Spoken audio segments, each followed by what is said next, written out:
Bet365.com, Betfair, Coral, Ladbrokes and William Hill bring you Racing Post Greyhound TV.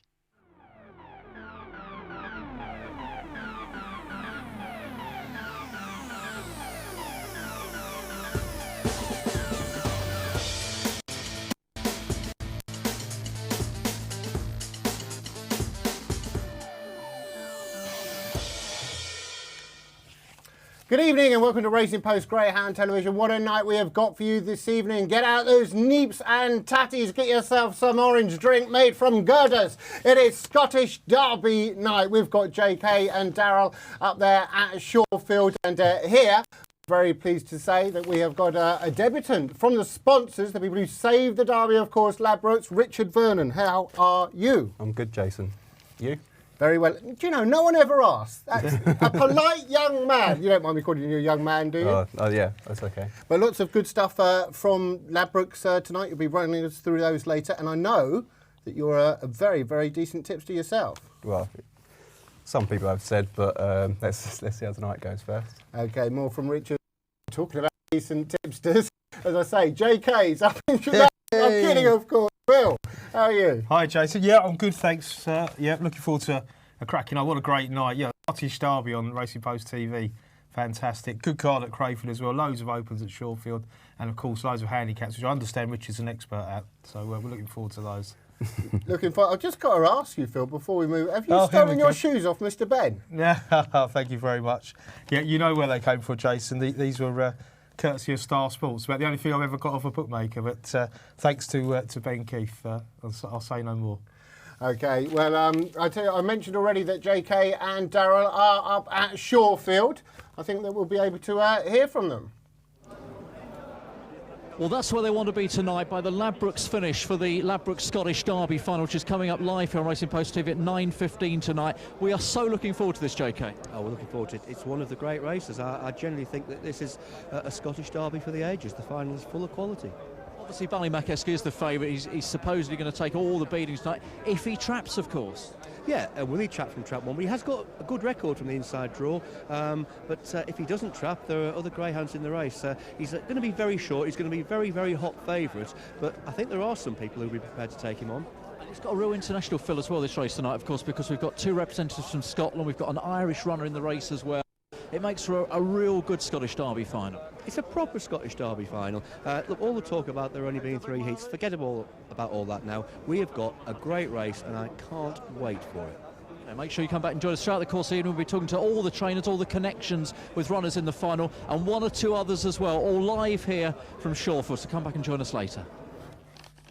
Absolutely gutless. They were meant to be wearing kilts and sporrans and the whole caboodle. Gutless. Maybe later, but it really is a very special night here on Rpgtv. Let's see what we've got coming up for you then.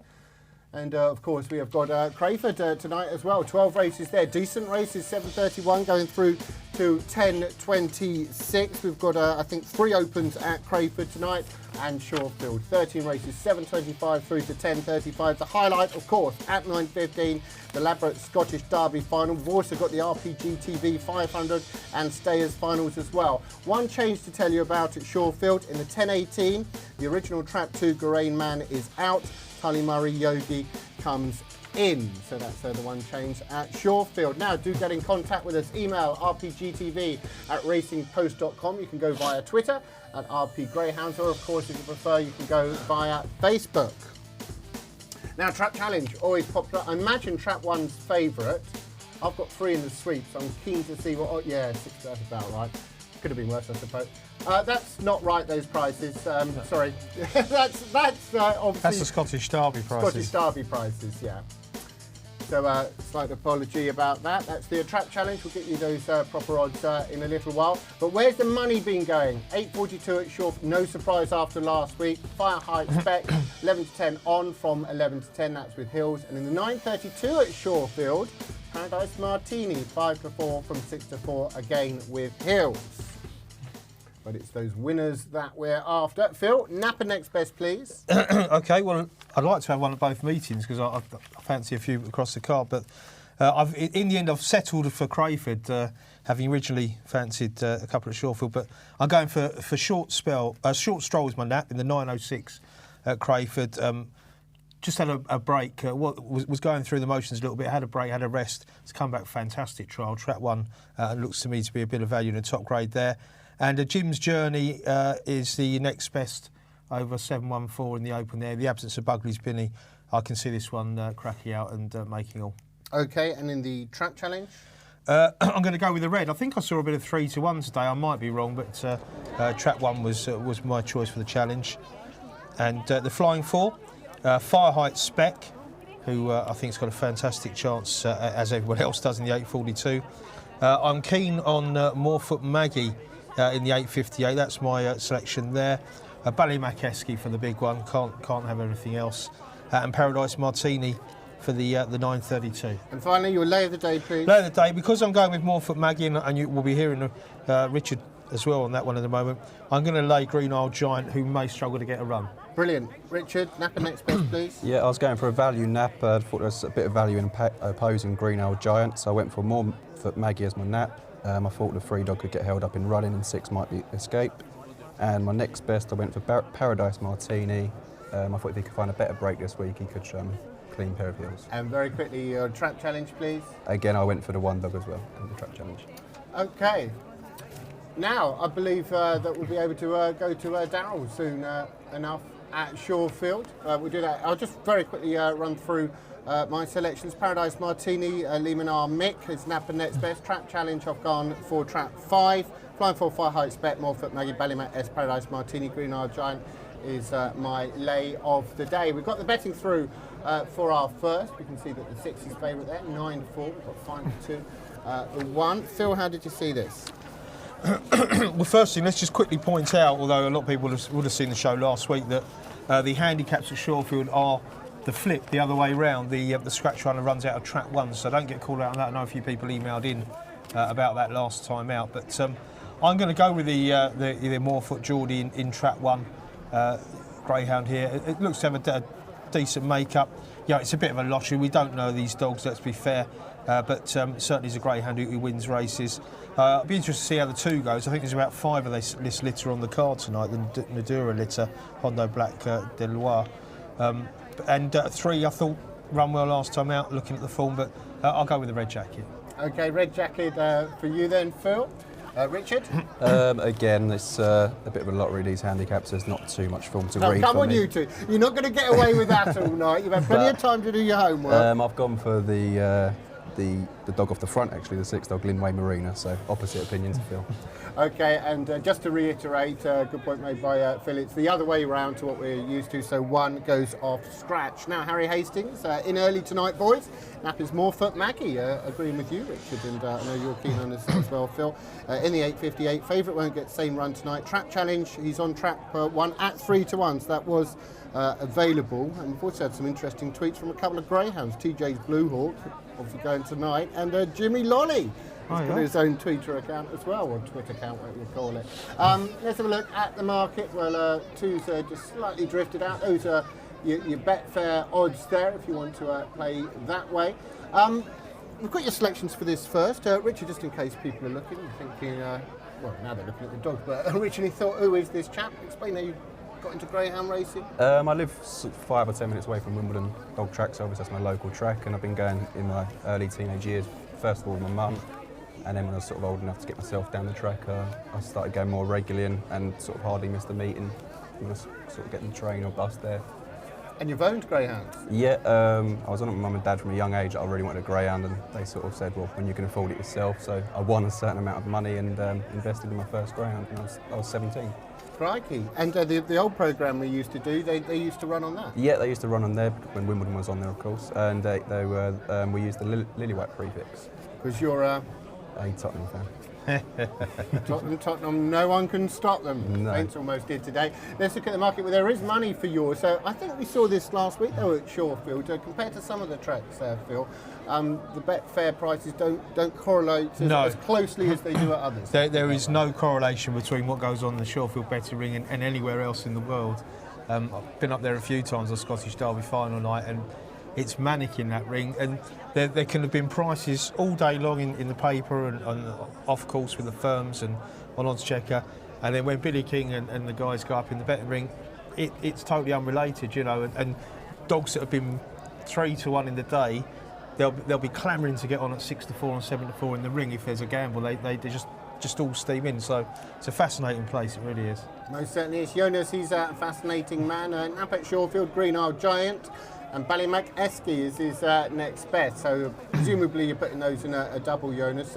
Josh, I'll try to get on to your question after this, but we're not far away. Look at the crowds. Absolutely fantastic. You see what happens? Daryl and JK turn up at the track. Everybody wants to see them. All the groupies there then. But in all seriousness, Scottish, of course, Derby later on. A fantastic night's entertainment ahead. And here's our first. It is a handicap. Remember, 1 runs off scratch, and they're away. And Morefoot Geordie had the lead, but is maintaining it into Linway Marina into the first turn, and it's 6 leading up from 5. So 6 still holding 5. 2 is making ground very quickly indeed. That's a Nadora Groove. Then we've got a 4, and now they're starting to get a little bit closer, and you can see Morefoot Judy is only a couple of lengths off the pace, but it's Nadora Groove who's gone on. It's the blue of 2. Trap 2, then Nadora Groove is out in front and is looking good, and 2 will win this. 2 wins, beats desperately close for second, possibly Trap 5, but no doubt about the winner there. To Nadora Groove. Yeah, it was a good finish. I'm not sure, I thought one may have sneaked through for second, but it was a great finish. They all landed in a big heap in the end. Fair play. But, the stripes, Lynn Weymouth says, weird stripes on the inside there, but took them along for a fair clip. But you could see here the runners at the back, they got quite close fairly quick, and I sort of expected something to come off the pace here because 6 is not sort of pulled away or kicked on. 5 doesn't get past 6 particularly well either. So 2's first run and the Nadora Groove. We said this litter is well populated on the card tonight. There's a few in the graded, some in the opens as well. I think there's one in the sprint, and they're clearly they're a homebred bunch, and they know their way around it. It's run well here, and you see here off the last the red jacket Morefoot Geordie gets going late and fast, but it's a good blanket for places. Obviously very accomplished handicapping. Yeah. And it does look like one. And I hope you all noticed what I did there right at the start, just to really clarify the point that it's the other way around. Yeah, you pretended. I immediately called Trap 1 you're calling the one dog out in the lead, yeah. Yeah, so absolute horlicks I made of that. Sorry, but you won't mind about that if you're on 2. That's Nadora Groove who won, and we'll bring you second and third in due course. 7:31 at Crayford.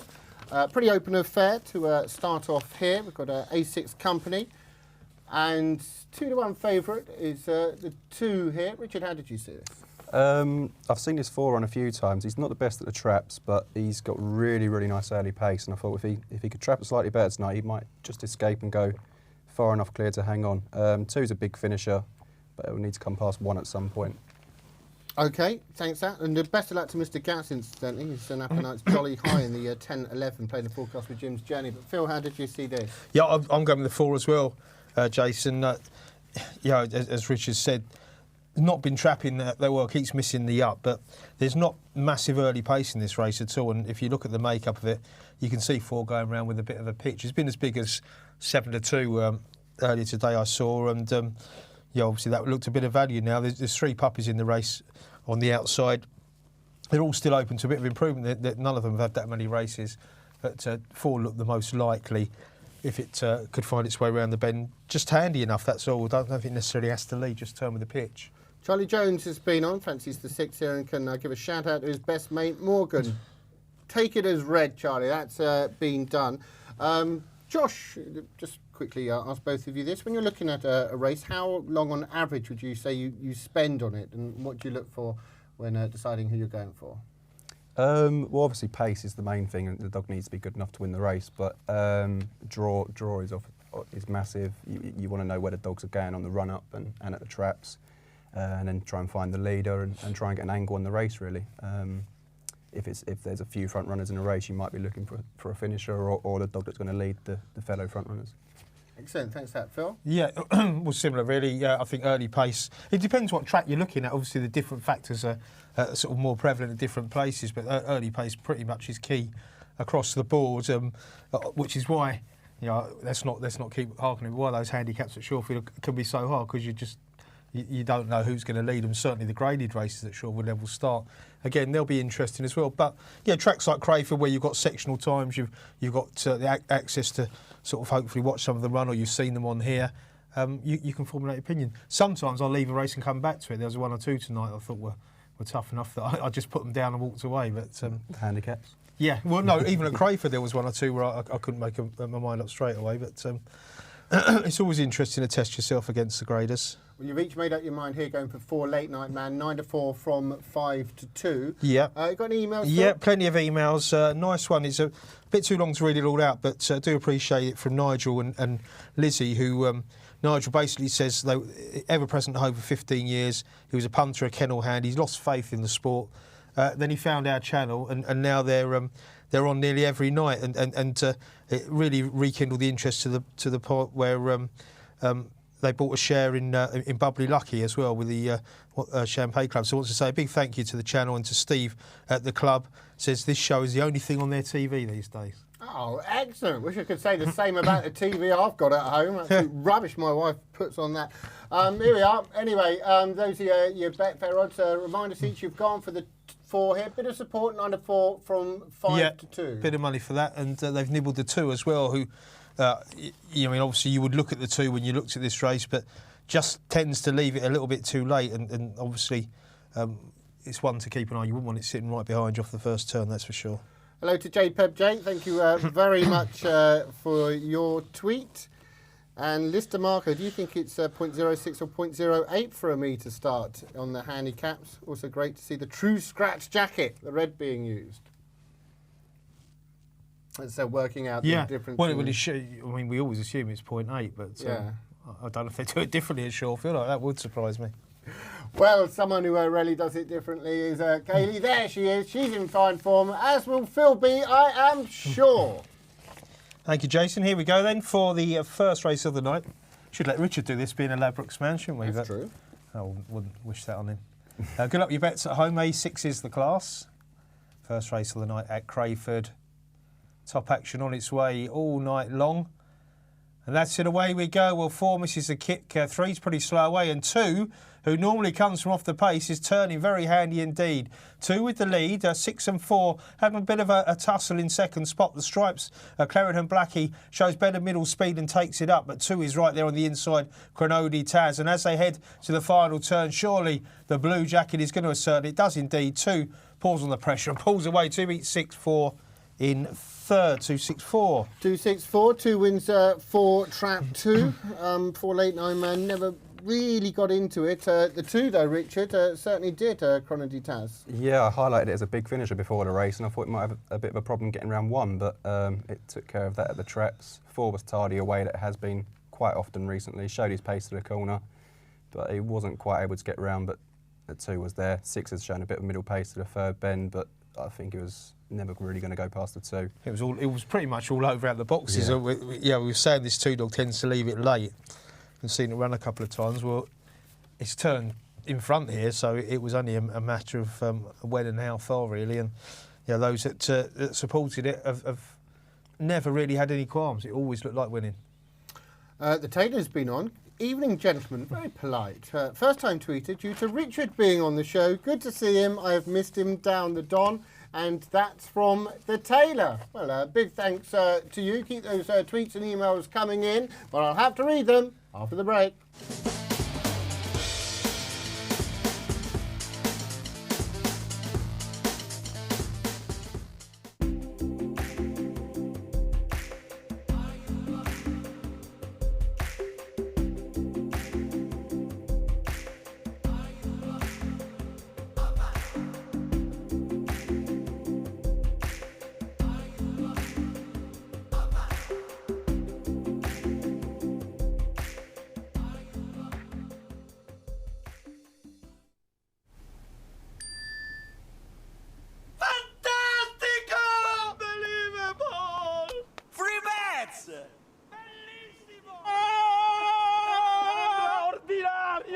There's nothing going on down here. Apart from this fellow. Look at this! Fantastico! Unbelievable! Bet anywhere with Ladbrokes. Bet £10 and get £30 in free bets. Online or download the app now. Ladbrokes, game on! Here you go, John. Cheers, mate. Any score? No, not yet. John? Good, yeah. What's your in-play today? Cards, corners, goals? Ooh. I think I'm going to go for next goal scorer. Nice. Remember, John, Bet365 has over 60 in-play markets. Thanks, Ray. Oh, it's all part of the service. Enjoy. Bet365.com. Bet in play now.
Welcome back. Very special night here on Rpgtv tonight. Of course, Ladbrokes Scottish Derby. Now, Daryl is going to be catching up with people all night. We will be talking, or he will be talking to Derby connections later on. But for now, he's got Ted Soppett.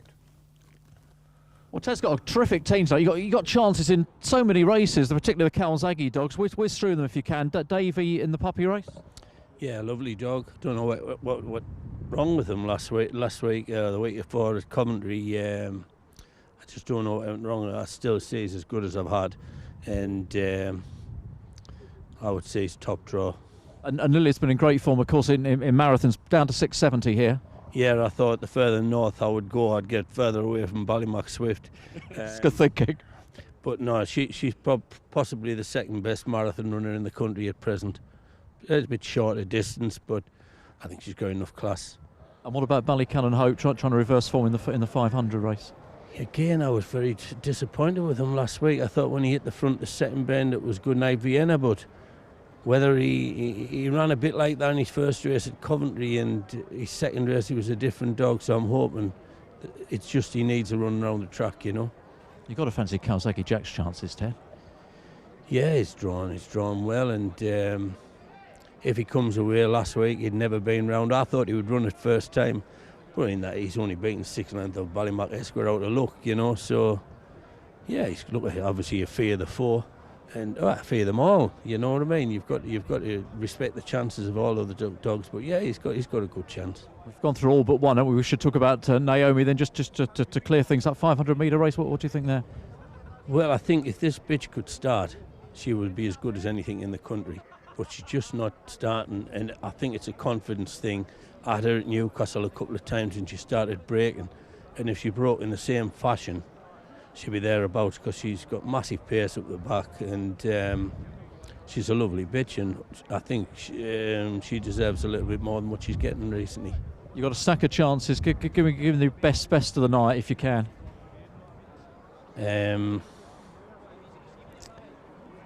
I would say Calzaghe Davey. And that's in our next race, of course, Calzaghe Davey, Ted's best bet of the night there. We need some selections from used to. See, I'm getting into the local vernacular. You first, Phil. I'm going to go with a 3 here. Liam's Jess, a greyhound who rattled up a little bit of a hat-trick in March. Clearly been in decent form. Not sure, I think she's going to come from slightly off the pace, but I think she hopefully she'll turn up not too far with him. And bear in mind, 2 and 6 are from that same litter. We just had saw the first winner, Nadura Groove. So either of them could run well again. Okay, thanks for that, Richard. Yeah, I was with the 6th dog, Nadura Lightning. I just noticed she was A2 at Newcastle, which could be well in A4 at Shawfield, but I'm not too sure how many A4s they have at Shawfield. Okay, Gary M's been on. Can I say good luck to Bikers? If he wins the trap challenge, he's on trap 1 tonight. He's going to be allowed out. Come on, man. Just get out anyway. Yeah. Osprey Records is on the 2 here. He took 5-1 with Ladbrokes, and they're just about set here at Shawfield. Best of luck to Beat Your Boars as well. His Bowtime Sights is his Nap, and Moorfoot Maggie his next best. 7:39, second race of the night then at Shawfield. Here we go. This is the Ladbrokes Stakes, and they're off, and 2 immediately makes for those rails. One cuts across to the middle, but one will lead into that first turn, and it's one who's going on now. Motor Bar Pint, but here comes the 6 Nadora Lightning on the outside. 6 now going on. 6 leading out from 1, 5, 4, and 6 Nadora Lightning's going very well here, leading up by about 4 lengths. 5 moves into second, Tonorai Tara, but it's a distant second of 6 Nadora Lightning, so Shonen the way to go home. Moves a little bit wide. 5 continues to stay on though. It's 6 from 5 and 6. It's just holding 5 getting up. Oh! Desperately close between the outside traps there. Photo. They do like a close finish, didn't they, at Shawfield? They do. Was, they got one then. They should be happy. He wasn't even handicapped for it. Looked like 6 was going to win comfortably down the back straight, Nadura Lightning, but it's never over till it's over here, isn't it? One set the pace, nice looking greyhound out in front here, but and 3 who broke okay, found trouble. 2 took a hefty whack at the bend there, and then, well, it looked here, Rich, as if 6 was just going to go away. Once it's hit the front at halfway, it stayed very well at Newcastle. All its form was from off the pace, which 480 around there, similar to Shawfield, but 5's run very well. I think the bitch in 5 thought it was a handicap, and she was sort of coming used to running past dogs, yeah. But no, I thought 6 was still going to win here, but 5's pressed it right on the line. It's a long way home. What I would say is, the Racing Post who tipped the first winner, and they've gone 5-6 here. It's close. I think maybe 6 just held on. Well, we've come into the restaurant, and this is good because we've got connections here of the grounds in trucks 1 and 2 sat alongside each other around the table. Peter Band and Wendy Prince are here. Let's have a word with Peter first of all. How are you feeling, Peter, ahead of the big race? Very good, confident. Confident? Track looks good to me. How's Esky though? Is he set for potentially, leg 1 of the Triple Crown? Who knows? Well, we hope he's going to do it. We're sitting with the opposition tonight, so it looks really good. Well, you say the opposition, but it's all a bit of friendly banter at the moment. Friendly. Whoever wins buys the drinks. Sounds good. And you? Wendy's got plenty of money with her, so she's going to buy. We better have a word with Wendy then. Runs in your name, of course, Wendy. I mean, he's been an absolute star so far, hasn't he? Oh, he's been fantastic. Yeah, couldn't wish for anything better than what he's done. Yeah, can't fault him. But this is important tonight, isn't it, for him? It really is an important race. Yeah, it is important. I mean, hopefully he's going to run well and win, but he's against some good dogs, so we just have to wait and see. Well, as Peter was saying, the opposition's on the table, and one of those good dogs is trained, of course, by Paul Young and for Terry Nichols here. TJ's Blue Hawk ran an absolute stormer, didn't he, last week? He ran brilliant. I thought it was, I personally think he ran a marvellous race. But then again, he's racing against the best, and he tried hard, and perhaps he may do better this week. Well, we probably think it's going to be a case of, isn't it, and maybe Peter's dog, Wendy's dog getting out, and your fella having to try to catch him, which is no easy task, trying to catch Esky. I don't think it is an easy task, but I think if perhaps the other dog runs off a little bit or makes a mistake, I think the other fella would be there to pick him up, Please God, anyway. Well, let's hope we get a good race. Way. Absolutely. Well, good friendly rivalry on the table here, and TJ's here, of course. TJ, we spoke to you last week. You've made the journey up with Paul in the van again. Yeah, it's been a good journey. Blue Hawk's all right.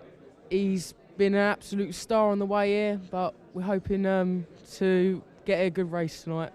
There we are. So they're all friends at the moment, but whether it'll be like that in an hour or so's time remains to be seen. You know what? He should put a tea towel over his left forearm and actually pour the wine while he's doing that. Why can't that man ever multitask? I think just out of shot, JK was swigging the wine, more likely. That's true. That's true. Right, 7:40 now. Great stuff, of course, from Darryl. More from him throughout the night, and JK as well. Got our next race at Crayford coming up. S7 company here, and we've got the RP Nap actually, Trap 1. For Barry O'Sullivan, Islay Sun. How did you see it, Richard? Yeah, I was actually against the Racing Post Napper. I thought there might be a bit of value opposing it. I thought the main runners were 2 and 3 in that order. I thought it was a chance for 2 to lead tonight. Not too much pace in 1. I thought 3 might come around behind it. Didn't particularly fancy 4 or 5, and 6 has a real good break in it. If it was to come through the bars, you can never rule her out, but she does lack a bit of early and middle and will be coming home strong. Okay, thanks for that, Richard. Phil? Well, I'm going with the 1. I thought it could lead. Looking at the sectionals and the way the race is made up, sort of suggested to me that it, in theory, could turn round on the hair, or certainly very close to it, and goes a bit further than this. Goes over 8 bends. It's one of them races that there's some very moderate strike rates lying up here, and you don't see many S7s, to be honest. So it's not a top class contest, but yeah, I thought the stripes was well enough in for a greyhound who's very exposed as it is. Okay, thanks for that. Mr. Brinkley's been on. 1 nap tonight is Esky anti-post. On for a chunk. Break level and pull away. Oi, oi, my baby. Yeah. I think a few people... Ladbrokes were first up, weren't they? Obviously as sponsors, and initially went, I think, 6-4, didn't you? Yeah. Before the draw and everything was made. Yeah. Incidentally, you've got a special which presumably you can get on before the race tonight still to win the 3. Yeah. Do the Triple Crown, as it were, 66 to 1? To win all 3 derbies, we've got him at 66 to 1 at the moment. Obviously, all being well, he should win tonight. Then going to Wimbledon, and if he does go to Ireland, he should be very well suited to Shelbourne. So there's some possibility that it could be done this year. Has there been much interest in it? Are you aware? I think there's been quite a few bets, but for smaller stakes. Yeah. There's sort of been no one. Well, it is a sort of bet that would appeal to people who are looking to have a 10 or a 5 or something. It give you a run for your money. He's certainly good enough to do it if it all pans out. Sure is. Osprey Records on the 2 here. Any emails, Phil? Loads of emails. Thanks to King Dom for his selections. Harlina's Tip and Reeves Rock at Crayford, Ballymacesky Fire Heights Spec at Shorefield, and the Doncaster Tiger John's celebrating after the mighty Hull stumbled over the line today, avoided being the Devon Lock of the football world. Says they say good things coming through. He's challenged the Couch Champ, promotion to the Premiership. Now he's waiting for Danny Minogue to knock on the door. But aside from that, he says Backdower, Fieri in the Trap 3 in the 956. Is she delivering pizzas now then? Over to Phil for the call. Here we go, guys. Race 2 at Crayford, 540 metres. We're down in S7 here. That's the way we go. Well, 6 is first to show, 2 and 3 are next with 1, 4 and 5 towards the rear. Well, the Red Jacket eases at the bend and has got lots to do here, but ahead of affairs it's 6 with the advantage Mulvey Becky on the outside, 2 making good ground Bumblebee Carol on the inside, and 3 showing loads of pace as well as Honcho Velvet. And as they head down the far side, it's 3 on the outside. Is that 2, or it's 2 on the inside who took over Bumblebee Carroll. 2's leading now from 4. Dodgy Cash who moves through into second. It's a Blue Jacket of 2. Bumblebee Carroll. It's another winner for Mr. Vernon. Good shout. Good shout indeed. Well done to you, Richard. You were very keen on Bumblebee Carroll. 3 Loom Larder at one stage, Honcho Velvet, but 2 repelled the 3. Yeah, she's done it really well in the end. 6 got that usual fast start on the outside. 2's paced up really well into the corner. And I thought she'd hit the front a little bit earlier than she did. But going down the back straight, 2 was always handy. 3 showed plenty of pace. Yeah, done in well, the 2. Incidentally, Trap Challenge 2's got 3 wins now. Trap 6 has got 1. But you keep an eye on the 3. Yeah, 3 shows a lot of pace off the second bit. Take it up at the 3rd. And at that point, I thought it might go on to win the race, but 2's stuck in there. Something's not right with 1, is there? No, it's very uneasy on the bend. Checked at the first bend and then sort of dropped out of the contest, and that'll be one for them to have. And as you said, a lot of these haven't got great win to run ratios. The 3, just 3 wins from 36, whereas 2 has only had 8 races. I know it hadn't won, but only had the 8 races. That's it. Yeah, I mean it's got off the mark there, and to be fair, she's got off the mark really well. 4 maybe, run a decent race in second as well, but nothing wrong with what 2's done there. Yep, well done. If you got on the 2 there. Big Boy Dave. Now, I wonder if that name was given to him or whether... Anyway, Wells Honour, Esky and Fire Height Spec. That's the treble that he's going for. So best of luck to you, Big Boy. I hope you don't mind me shortening your moniker there. 7:54 at Sheffield's our next race. Now, remember, this was Ted's nap, his best bet of the meeting, Kawasaki Davy. who I think was it Coventry we saw him win in Newcastle in very, very exciting style at a couple of races back here on Rpgtv. 7-4 on, and look at the Betfair price, very short as well. 2's on there, 1.54, just a smidgen above, Phil. Yeah, well, I mean, on paper, he looks good. We've seen him run, and he's clearly a useful dog. And Ted's just said he makes him his best bet of his squad. So, and bear in mind as well, the big rival for me, well, for the betting, we'll tell you that, is 5, obviously, Bofield Bell, who we've seen run really well herself. But I'm not quite sure. They're still sort of trying to find a draw for her. They trialled her off the inside, and she sort of ran roused the middle, but she's kept the middle tag on. She's gone out in 5, and she's going to have to clear a lot of dogs here. I think one's probably plotted to win this contest, but obviously the betting tells you that anyway. It does. Richard, what are you going to tell us? Yeah, I thought it was hard to get away from the one dog's claims. It's probably the fastest dog in a race, and when he made his debut, I think it was his debut, on this channel at Newcastle, he was very, very impressive. But I've got a small like for the bottom here, Philo Trojan. Been keeping really good company at Kinsley behind Siders Scotty and Friday Shane in the Gym Crack, where he's a little bit unfortunate to get knocked out in the semi-finals. And then he met the top at Coventry, where he showed a lot of middle pace to get himself in a race. So I just thought each way, maybe at a big price, might be worth opposing one. Excellent. Big thanks for that. Kawasaki Davey then, 7-4 on, and Bofield Bell 9-4. There you can see your Betfair prices. As we always say, if you are going to bet with our sponsors. They keep the channel going. Ladbrokes, obviously, Corals, William Hill, Bet365, and of course Betfair. And so we probably won't be able to get through all the tweets and emails tonight with all that's going in, but do keep those coming in. And Big Boy's been back on. The name comes from previous Big Boy dogs I've owned. I wasn't casting any aspersions, Big Boy. Phil, over to you. Yeah, Daz has been on, aka Demon Needles. He says, great to have you on for Derby night. He says, well, Phil, after watching the art, I think Shane Boy Ali would give Esky a run. Looks made for Wimbledon and Rab's a shrewd cookie, which, obviously, has there been support for the dog after? It must have been after you won the Arc. Yeah, before the Arc, we were near enough bottom price, but there's been a few bets struck since the Arc and the Arc final night on the dog. He does look tailor-made for Wimbledon. I like early pace wide runners in the Derby because there's so many railers normally entered. Yeah, you usually get. Funnily enough, the Derby invariably get at least 2 good wide runners in the final. Yeah, more. Yeah, if you can get early pace, especially at Wimbledon, obviously everyone loves early pace, but with just so many railers in the competition, if you're a wide runner, you tend to get your draw a bit more often. Got to read this out, Jason, because Oscar, poor old Oscar, who's watching, Oscar Ware, all the way from Australia. Oh. He says, what a thrill to be able to watch a great night's open race, even though I'm across the other side of the world. So we've had some great feature racing of our own in the last few days over here, but none of it compares to the Scottish Derby. Well worth getting out of bed at 4 a.m. to watch it on Rpgtv. He says, but my nap for the evening is not a Shorefield, but rather in the 10-11 at Crayford, where Trap 3 Jim's journey cannot be beaten. Love the show. That's from Oscar. Oh, it's great to have an international flight. Don't go to bed. You don't have to get out of bed at 4 a.m. Just crack open a couple of tinnies, as I believe you call them out there. Now, JY has been on, 251136. He's going forward tonight. Odds are for wimps. Hashtag he who dares. James has been, can I please ask Richard, your friends are very polite, aren't they? Can I please ask Richard if he still sees Monty from the Don, his golfing partner?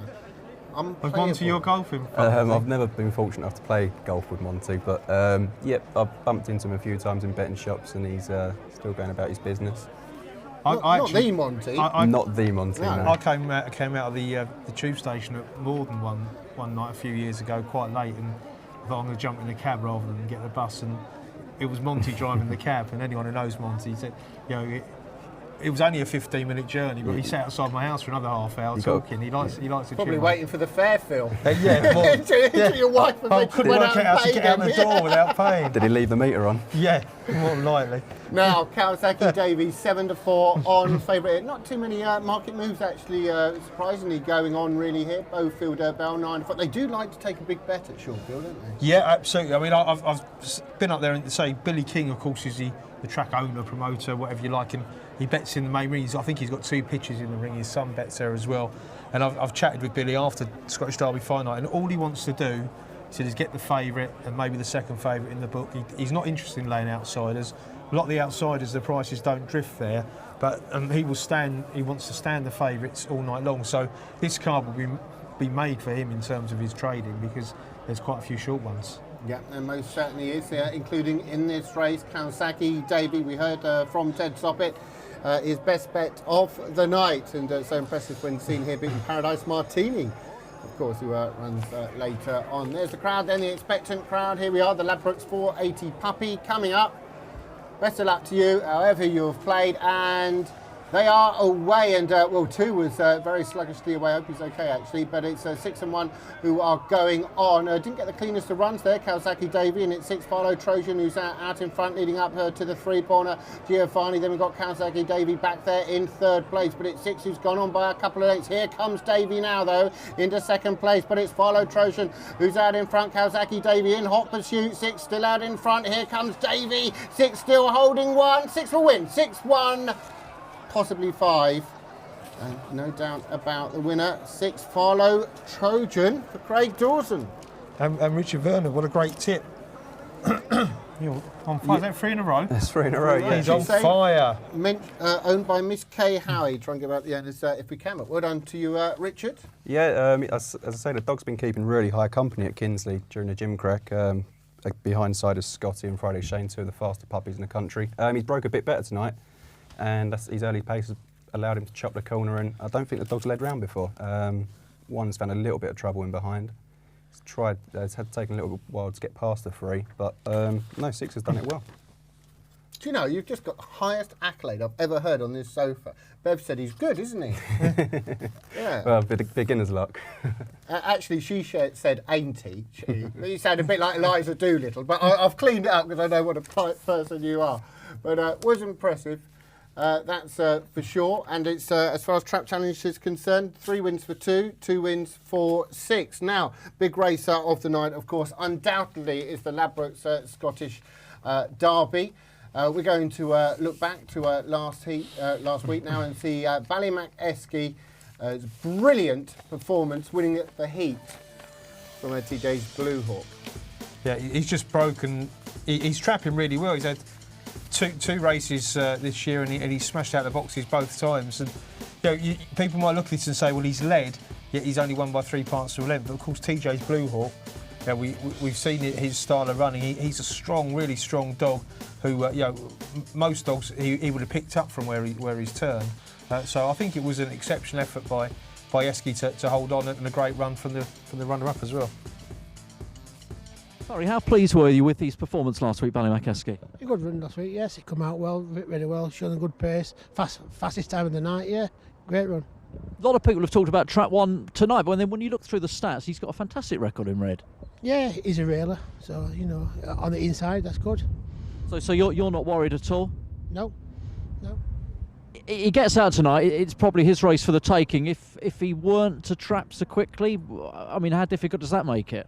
Well, it's a good race. There's not a lot in the dogs. I mean, all dogs have got to break well in these, and when they get to these big races, they're sort of out. Pressure on your part, or do you not feel pressure in these situations? You do feel pressure. It's excitement, but yes, I'd like to be here, like I'm here. So I think you have a great chance. This is leg 1 of what potentially, who knows, could be a triple crown bid. I mean, I know we're talking a long way ahead, but are you thinking forward to obviously the Derby and maybe Ireland after? No, I don't think that far ahead. Just think, take every race as it comes. It's an old thing to say, but that's true.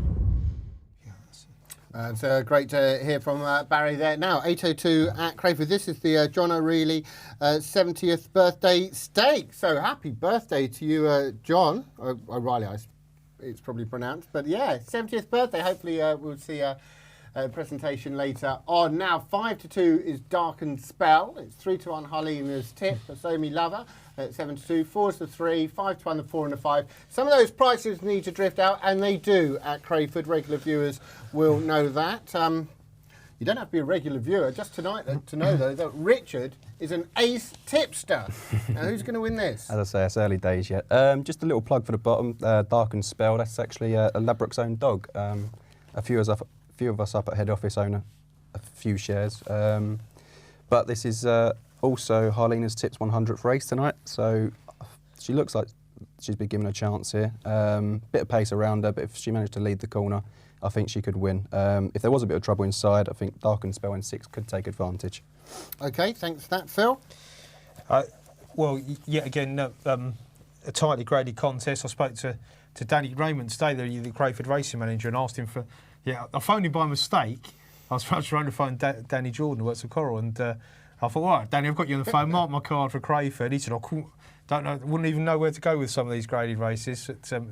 He does fancy a few later on, but very hard. The one was a late change as well, which I only spotted this afternoon, was Chadwell Call. It's now Best of Me Lover, but I'm going to go in a race that's sort of pretty open. I'm going to go with the newcomer in 5. I know they don't win that often, Lanesdown Petal, but it's got sprinting form at Drumbo and has showed a bit of early pace last time out and improved a chunk. Has improved with each trial. You know, if she can keep that up, then she could be a bit of value. OK, thanks for that. Well, we knew some of the prices would drift out. That said, the 2 favourites being supported, the 6 and the 2 each coming in. Those are your Betfair prices there to compare and contrast. Richard, can you tell us about any specials that Ladbrokes have going for the greyhounds? Yep. At the moment, we're doing at Shawfield. We're doing if you get beaten neck or less, we're giving you a free bet. That's at Shawfield tonight on the open races. And also without the free finals, because we've got a short price favourite in each, we're doing betting without the favourite on all 3 finals. Yeah, it's good that. I've got to say, I know you did the same thing at Newmarket, and I had to wait for my train, so I just went into a Ladbrokes earlier on, and I managed to bet something that was beaten a neck, and it does, just makes it that little bit, sweetens the porridge just that little bit that you're getting a free bet out of it. Yeah, no one likes getting beat a short distance, so if you can get a free bet or something out of it. Yeah. But do you find those things are becoming more and more well, obviously they're becoming popular, but because, let's face it, the competitive nature over the last few years has meant that bookmakers have got to be competitive, and they're very popular. Yeah, I say, just everyone loves a free bet or something like that, so with the more and more companies and shops, etc., you have to stay competitive. You most certainly do, and competitive here, according to the market, is those 2, the 6 Darkened Spell and the 2 Harlena's Tip. Richard, given us many winners already. You're on the 2, aren't you, Harlena's Tip? Yeah. And Phil's tipped up a few goodies as well. He's going for a big price runner here, Lanesdown Petal on debut. Yes, going for the debut. Now, you were saying that, I don't know if this is one of Richard's friends, how polite all the tweeters were. Well, Jordan, do you know Jordan? I could Jordan do. Fine. He's emailed in and says, Richard, good to see you, mate. Is there any good bets at Crayford tonight? Well, he's tipping them all, Jordan. He says, if they win, I'm going to donate the money to retire greyhounds. He says, at least having Jason there with you, it'll make you look and sound like a nice bloke. That's outrageous. That's a slur on Jason and Richard. Yeah, come on. And probably me by association. For reading it. He's probably put up on a forum. I bet I'll get Phil to read this out. Yeah, and Abdul's emailed in. He said, evening guys, please get me out of the fertiliser. I've had the worst punting day since men started betting on dinosaurs some 70 million years ago. Well, hopefully, you followed it. Back the Diplodocus to win by a neck. That would be my advice there. Here's Phil with a call. Thanks, Jason. A5 for the John O'Reilly 70th birthday stakes. Hare's on its way round to the boxes.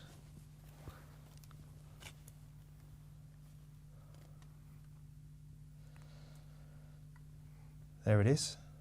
And away we charge. Well, 4, 5 and 6 shows decent speed on the outside. 1 is showing plenty of pace, so it's going to lead the charge. So track 1, Best of Me Lover, has the lead early here. Just sit round in second now is a Blue Jacket of 2, Harlena's Tip. 3's next, then it's 6, 5, 4 to the rear. But 1, Best of Me Lover, has led from the start here for Gemma Davidson and keeps the gallop going up nicely. It's 1 who's going to win. 1 beats 2. Close for third, maybe 6, but it's 1 and 2. Red and Blue, the first 2 home. No doubt about the win. It was Best of Me Lover, trap 1 there. 2 agonisingly close, and that's 3 seconds on the bounce now for a Barry O'Sullivan's runner. Yeah, 1's trap level, paced up best, and that was the race over really at Crayford. 2's turned second, was always fighting a losing battle. I think she needs to lead herself. 6 has run okay again. I don't think we'll see the best from her until she stepped up to 6 bends. But yeah, 1's trapped and done it well. It's one of those, Best of Me Lover obviously came in, I think it was the only change to the guard yesterday. I only spotted it this afternoon when I was going back through things, and the form had been off since February. Form was pretty good in A5 prior to that 23.80 in a trial as well, so maybe it was there to be sniffed out. One beat two then. Sure, all of you had that forecast. Lots more action to come. Don't you go anywhere. It's a big night for us tonight. We'll be right back.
You can't beat the sheer excitement of racing.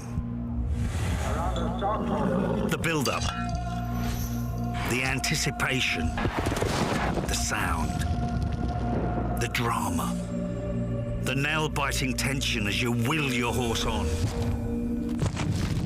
And if you place a bet at bet365.com, it makes it even more exhilarating. Bet365.com, anything can happen.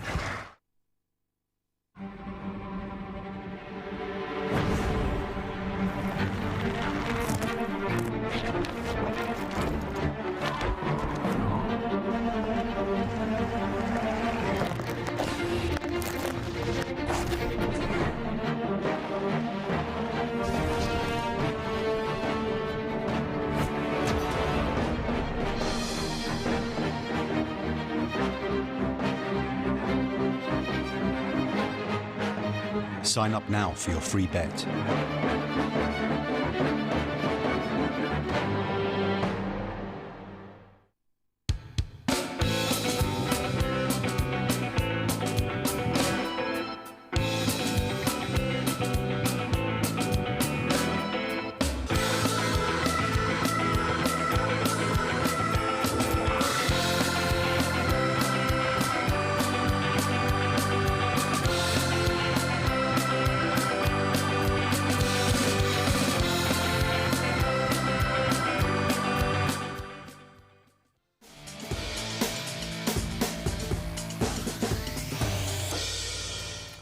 Welcome back, Scottish Derby. Ah, look at this. You can't beat it. Why the rest of the world hasn't taken up the bagpipes, I will never, ever know.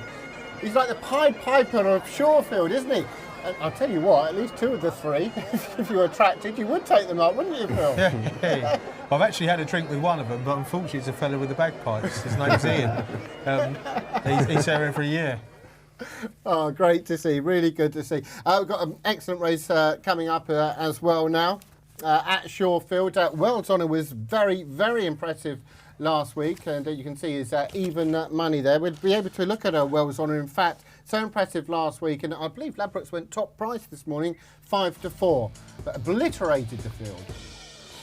Yeah, it was just a great display of pace and power, and yeah, this is what this dog's all about. He can be a real smash breaker, Wells on. And at the moment, he seems to be on the top of his game, and you can see why.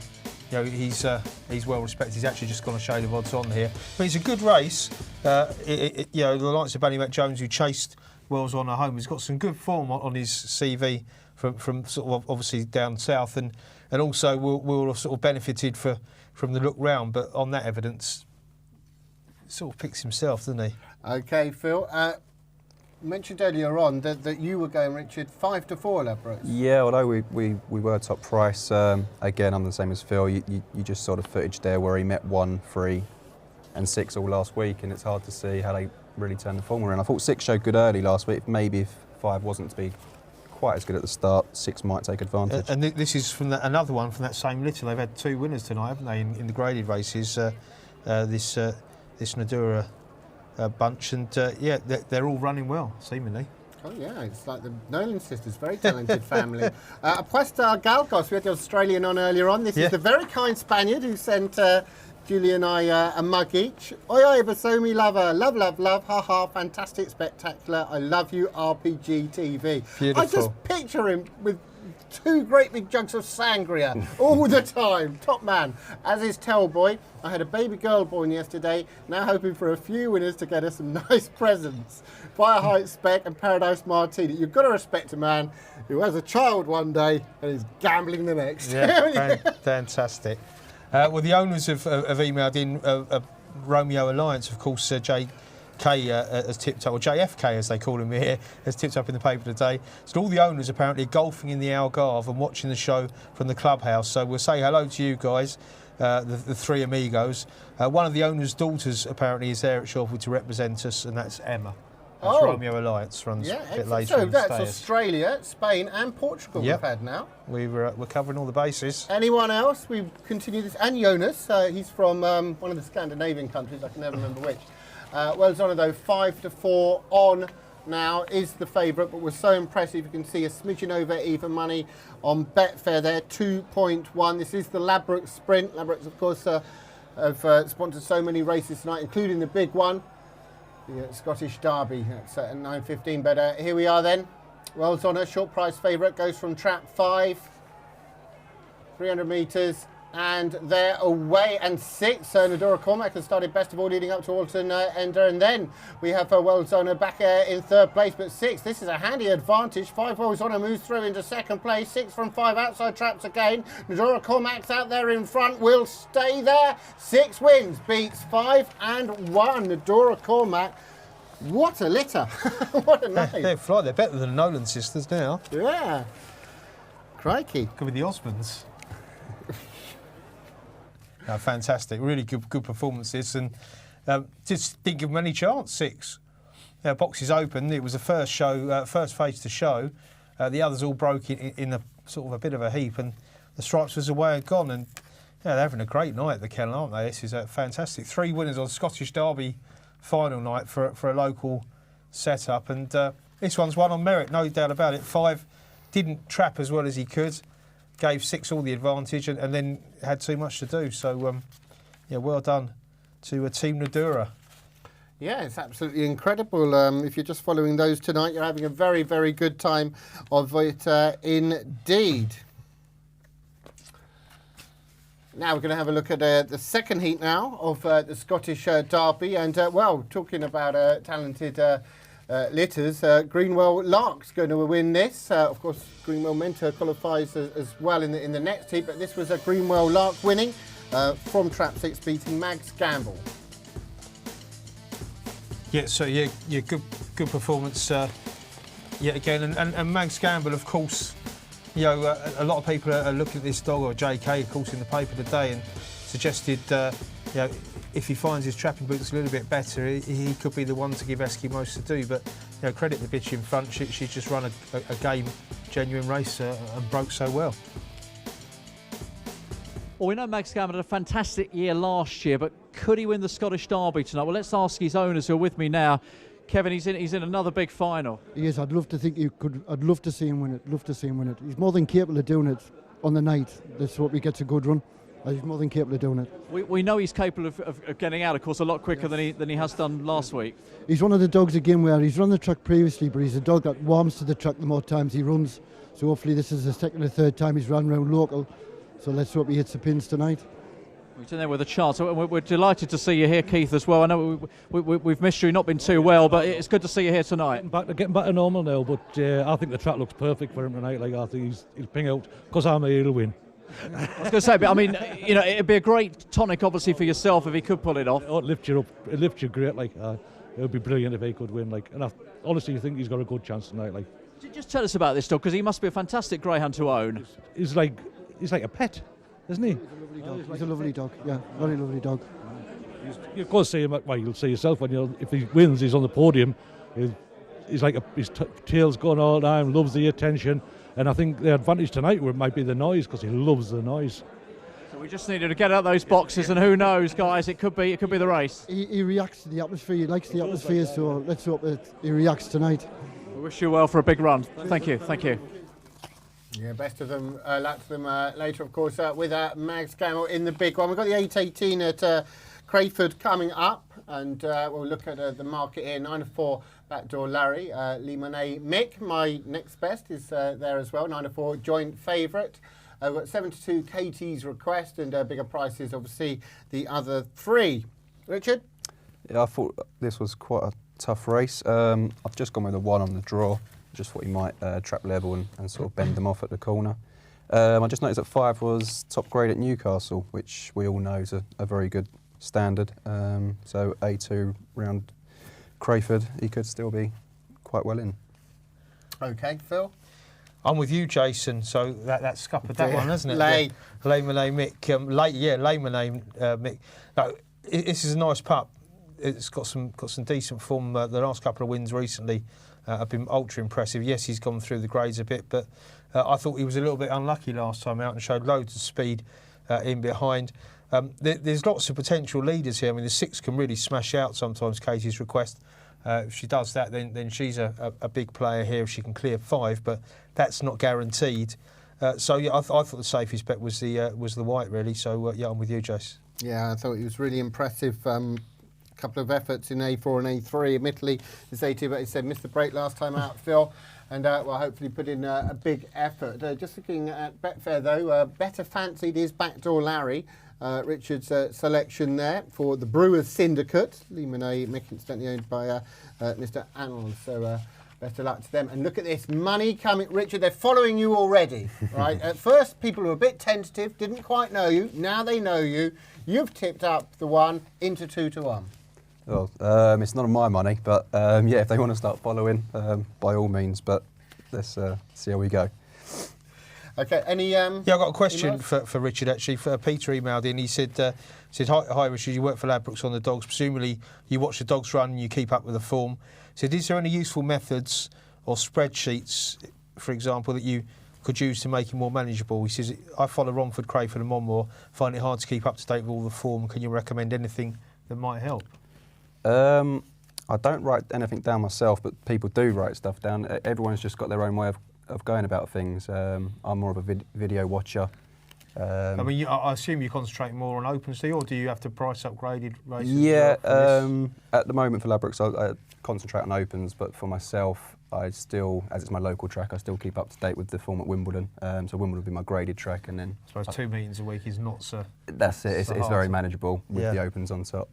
Now there's more money coming for the 1 here. Backdoor Larry now 7-4 from 5-2. So that's quite a significant shift, Phil. It is, yeah. Good support. This is the first real plunge of the night at Crayford. Backdoor Larry, and obviously it's a puppy going in the right direction. A good winner of, in a rare P1 last time out, and been beaten favourite in this A2 4 times in a row. So you can see why they're backing the dog. Obviously, he's been well backed in the class several times, comes out in puppy grade and wins really well. So they're thinking, well, now the penny may have dropped, and let's keep following. Okay, so 8:18 at Crayford. Do keep getting those or sending tweet emails. Any questions for Richard or Phil? Of course, they're more than happy to answer any of those. I like this one from Ian. He says, hi lads, great show as always. He says, Shane Boy Ali against Esky. He said, yes, he would give him a race at Wimbledon if he had a 6-length lead. He said, Esky will win tonight, even if Mags Gamble breaks. Esky will turn handy and give them a running lesson. He'll never get picked up in front and pick up many good dogs. He will win the Greyhound Derby. He's a superstar in the making. I feel he's not getting the recognition he deserves. And then Ian says, P.S. Dawn approach 2-1. Christmas came early. Bolger's the master. Last few years with you know, the winter favourites, the bookies probably have been bashed over the guineas, and let's hope that Esky continues to bash them, because it would just be good for the sport, wouldn't it, Richard? You know, it would be. We all love a superstar, and hopefully Es can prove to be. Well, you're proving to be one tonight with your selections. You're on track 1 here. Phil's with me on the 3, and here is Phil. Thank you, Jason. Yeah, A2 is the class here. This race celebrating Harlina's Tips 100 races at Crayford.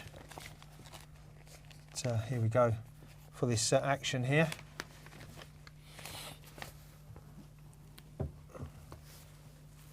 That's the way they charge. Well, 6 and 5 show smartly on the outside. 1 and 3 both charging up to the turn with 2 in between them. Oh, there's all sorts of bother at the bend. 3's gone over, 2's found trouble, 1 was hampered, and it's 5 and 6. You're right, and Katie's request, who've slipped away from the field to head towards the final turn. Orange jacket on the outside. Here comes the stripes. Katie's request, who proves strongest? 6 beats 5. 1 is third. Another win for Trap 6, and we can see the greyhounds knocked over are up and are all okay. Gemma Davison, second win on the bounce for her, and it's 6 Katie's request, who goes on to win. 4 wins, incidentally, in the Trap Challenge for 6. 2's got 3, 1's got 1. Bit of a schmozzle, though, to put it lightly. Yeah, 1's broke well, didn't quite have the pace to go with into the corner. 5 and 6 are paced up best. And I think, was it 1 who moved off and caused some trouble? I don't know, 2 was in between them. And yeah, I think they've just crowded and 1 sort of had nowhere to go. 4 and took a tumble as well, didn't it? Moved off. Thankfully 3 and 4 are okay. It was left for 5 and 6 to battle it out. 6 has just got inside 5 off the second bend. 5 showing a little bit more pace into the third, but I think 6 has just outstayed 5 in the end. Yeah, I mean, Katie's request, she has been over 5:40, but she's more recognised as a front runner, but obviously she's just a bit stronger than the 5 who's more of a sprint type. So, yeah, well done to Gemma Davison, back-to-back winners. Well done indeed. Now we can have a look at the third heat of the Derby last week, and it went to the Irish Raider, Tarnbrook Tornado from Trap 4, who got up, but only just. Yeah, it was a last gasp stuff here, wasn't it? Greenwell Mentor, who tracked really well out of 3 and looked to have the advantage here. But yeah, give Fraser Blackstock credit. Stuck to his guns as he gets his ground taken there, just forced to check behind the 3, but comes back for more. And at this point, I thought 3 was home and hosed, and you're looking, nothing was going to peg it back. But 4 dug deep. Supporters were delighted. It was a great run. Well, the big run in the heats from Tarnbrook Tornado, Fraser. You'll be hoping for more early pace as he showed there. Well, hopefully he ran well enough last week, and see that was his first race. So either come on a ton or he could go the other way. But we're hopefully dog's in good form, freshened up and everything. So we're very happy to be there for the owners and everything. It's a great thing for anybody to get to a Derby final, no matter. I mean, there was 10 lads come from Ireland last week, spent 2 days in Scotland, so I'm working for the tourist board. There are 2 carloads coming today. Because of the bank holiday, they had other commitments on Monday, so they had to be home straight away. But I mean, there are even 2 farmers coming tonight that never was at greyhound racing in Ireland, and because they're neighbours of the lad that owns it, they're coming. So I mean, that's what derbies bring to people, doesn't it? It's a massive event, but most importantly, you want to be out there winning it. What's the chances? We're there, and that's it. Once you come off sound, and that's the main thing. But win is no everything. Win is not everything. We'd love to. Everybody would love to win, but let him take his chance, and the best dog in the right one. Great to hear from Fraser then about Tarnbrook Tornado. Well, we've been talking about dogs of familial nature, of course.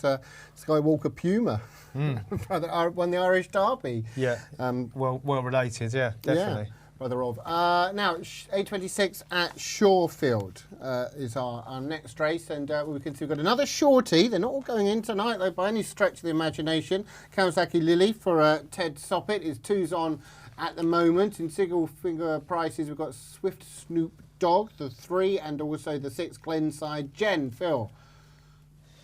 Well, yeah, it's an interesting one, 5, because clearly the trip's a bit on the short side for her, but she's been showing loads of speed and has run well at Coventry. Yeah, she is the most likely winner, but if I was playing here, I'd either back the 4 each way or have 4 and 5 forecasted up, because I think Hack Up Flojo is the dark horse here. Has taken to the track really well, certainly winning in handicaps. It was tried over 6 bends in Ireland, but not to any extent. But the way she's been running in the handicaps off the back, I just thought she might have a little bit about her, and I thought she could be the one to give the favourite a race. So that's probably the way I'd go. Always interesting when they're big prices, but very close to their Betfair mark. You can see a 10-1 shot, I think, was 11.5 when last seen. Richard, how did you see this? Yeah, interestingly, that Phil's mentioned the 4-dog. Ladbrokes laid this at 10-1 today. It's been one of the better supported dogs at a big price. But I just can't get away from the 5. I know she'd probably prefer a little bit further, but she's been running much better company than this. Originally, when I saw the race, purely on the distance, I was thinking could take the 5 on, but I just couldn't find anything to do it with. Well, we heard Ted earlier on, didn't we, saying that he had to come this far up north to get away from Ballyman Swift. Yeah, it's a good line, and yeah, you can understand why Ballyman Swift has just been awesome at the commentary, and then at Swindon as well. But Ted likes to have a winner on Scottish Derby final night, and he's got some good chances tonight. He's already seen one go down, so he'll be keen to get a win on the board here. Lister Marco, Lily must be the best 4-7 shot ever. It's favouring wides and the rest are graders. Maximum bank time, he says. So, oh, you got in. It's 4-9. Perhaps that's Lister's money. The only thing, yeah, I mean, obviously 2-5 now. I don't know whether it's favouring wides so much because obviously, the handicaps can be misleading, but don't rule out the graders because, like we've already seen the Nadura dog win the sprint. And in fact, Richard's emailed in and said, he said that litter has been turning it on for months at the track, the Naduras. He said it's a great show. He's enjoying watching it. Puesto Lagos has been on again. We want Clive Lawrence on the sofa. Well, we'd have to wash it down afterwards. You said that. Well, it's only because he's always so hard working, crawling around. Crawling? He was behind the settee just now. You're comparing him to a cockroach, Phil. Cockroaches crawl. There's the lift home gone. OK, we'll leave that for now. ESM Security, get on the 2-dog in the 8.26. This race at Shawfield, Beaming Strike. And TJ's in the final, so he's not mucking around, is he? 12-1 shot. Do you fancy, what do you think of the 2, Richard? Oh, in this race, sorry, Beaming Strike. Yeah, as I say, I thought the rest of the dogs were much just apart from a 5. I couldn't really get any sort of angle on it other than I think 5 should win, but that 2-5 has not much of a statement. Okay. You tipped us at 7-4 on, to be fair. Right, here we are then, 8.26 at Shawfield. Best of luck to you. This is the Ladbrokes Stayers. And off they go. And, as they make their way round, it's 5. Kawasaki Lily gone into an early advantage. The short price favourite here leads up to 1. We've got 3, 4 running wide, 2 and 6. But Lily's out in front at the moment. 5 leading up to 1, 3, 2, 4 and 6. Not really getting away from Titanard Bow at this juncture, but Kawasaki Lily still out in front. And then we've got the 1, 3 staying on, Swift Snoop Dogg, and he's going to go past 1 and look to challenge 5, but 5 Kawasaki Lily has now kicked on once more, and it's Kawasaki Lily up in front. They're playing for places in behind. 4's looking to stay on. 3's in second at the moment. 5's going to win it, and it's going to be close between 3 and 4. But 3 gets there for second, 4 third. So 5, 3, 4. Kawasaki Lily. Yeah, didn't get me forecast, but yeah, she ran well, didn't she? 5. Once she led, that was it. She got a little bit. I say caught for middle pace because she was always in front, but they did sort of get to her or approach her on the 5th turn, but then she's gone again. And like Ted said, she's in the top 2 or 3 at the moment over 8 bends on recent form, but yeah, we didn't know for sure what she would do over 6, but of course Flying Winner had ran okay over 6 bends, and the further she goes, the better seemingly she is. So yeah, Ted will be delighted. He's got his winner. There was 1 or 2 that have run well in behind. In the end, it was 3. I think, 3 held 4 for second, but it was all really pretty straightforward, really. And she's got the job done. The punters have got a little bit of their money back off Billy King. Yeah, and looking at it, there were some hefty bets going in there. Tramp Challenge, 6 has got 4, 2's got 3, 5's got 1, and 1's got 1. But if you got on the Lily here, congratulations to you. You've just seen a very handsome victory.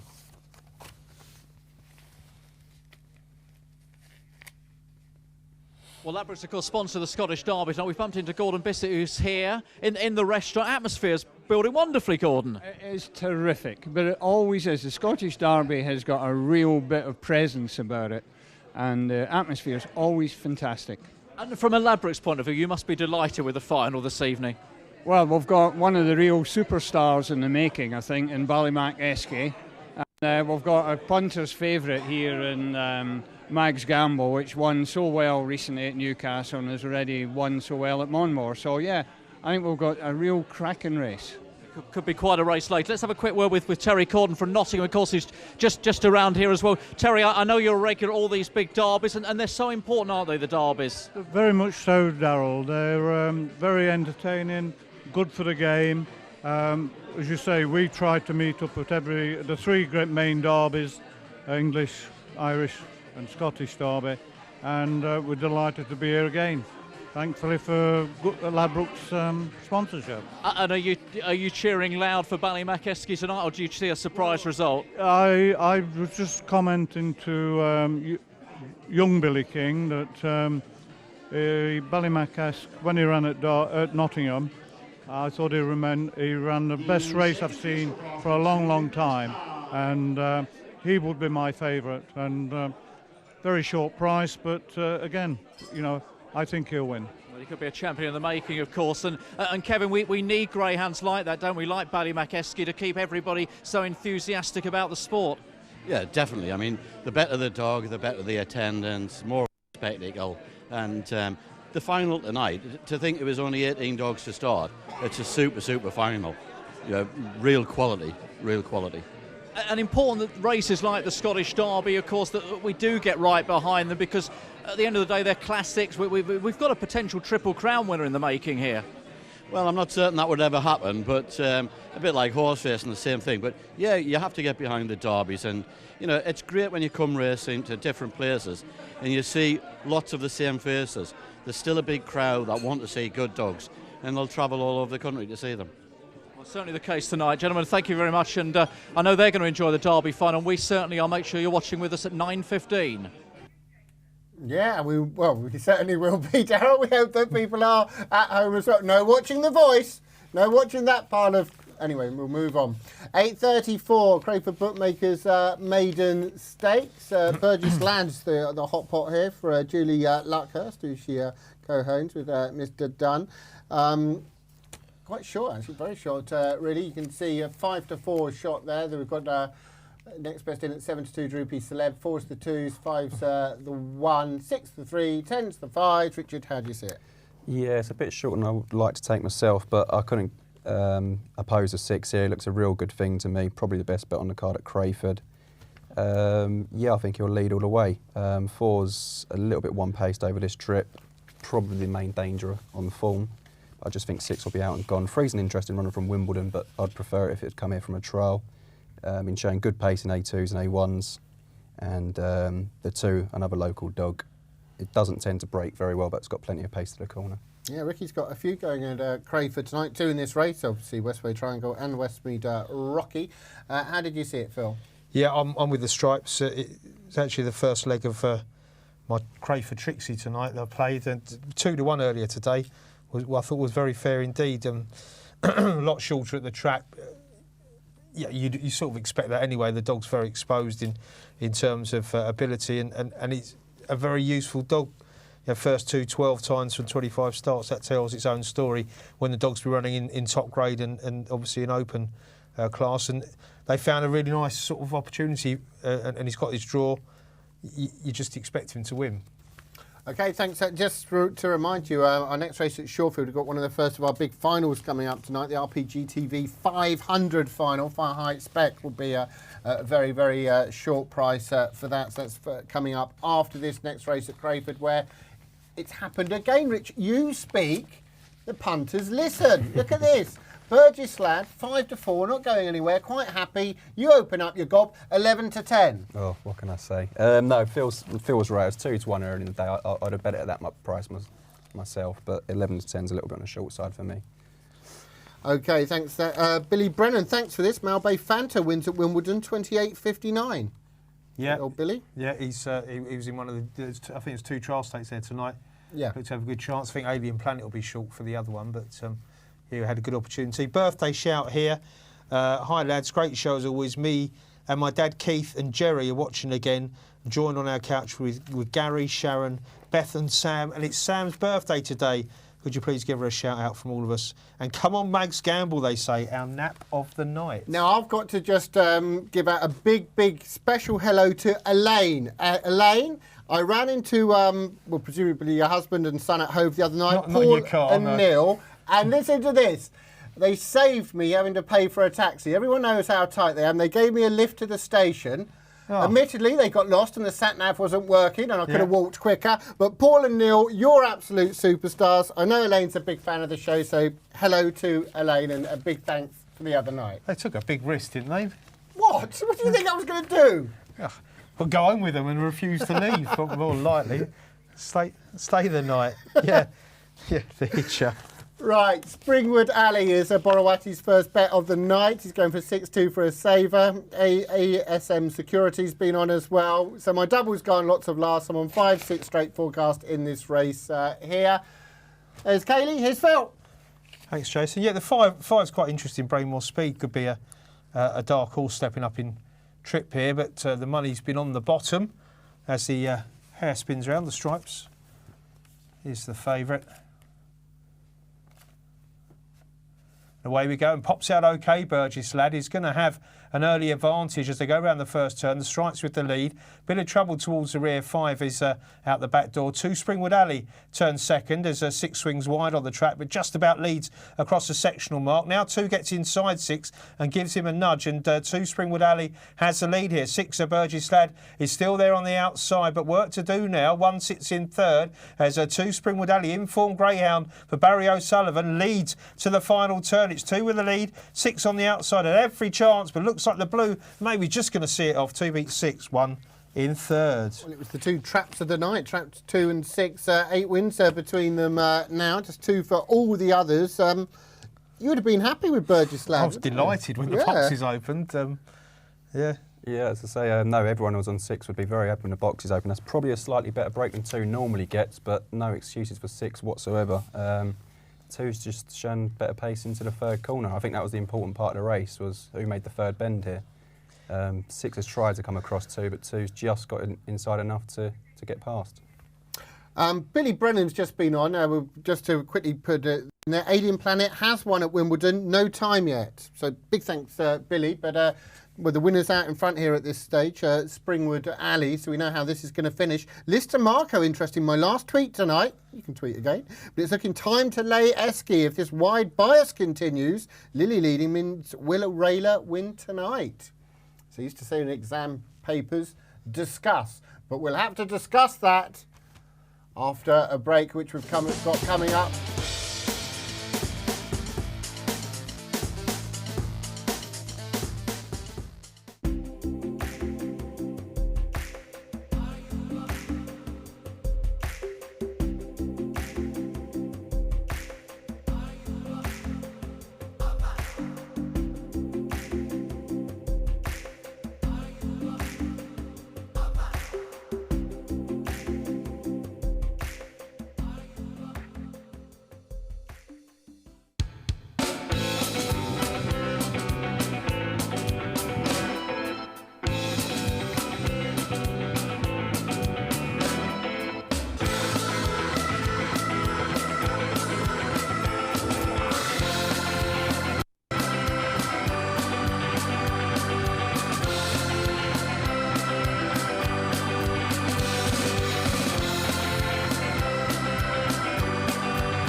There's nothing going on down here. Apart from this fella. Look at this! Fantastico!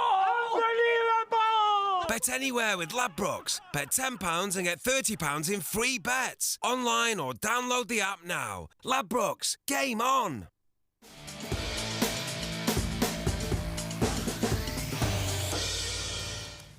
No mucking around, we're going to go straight to Shorefield.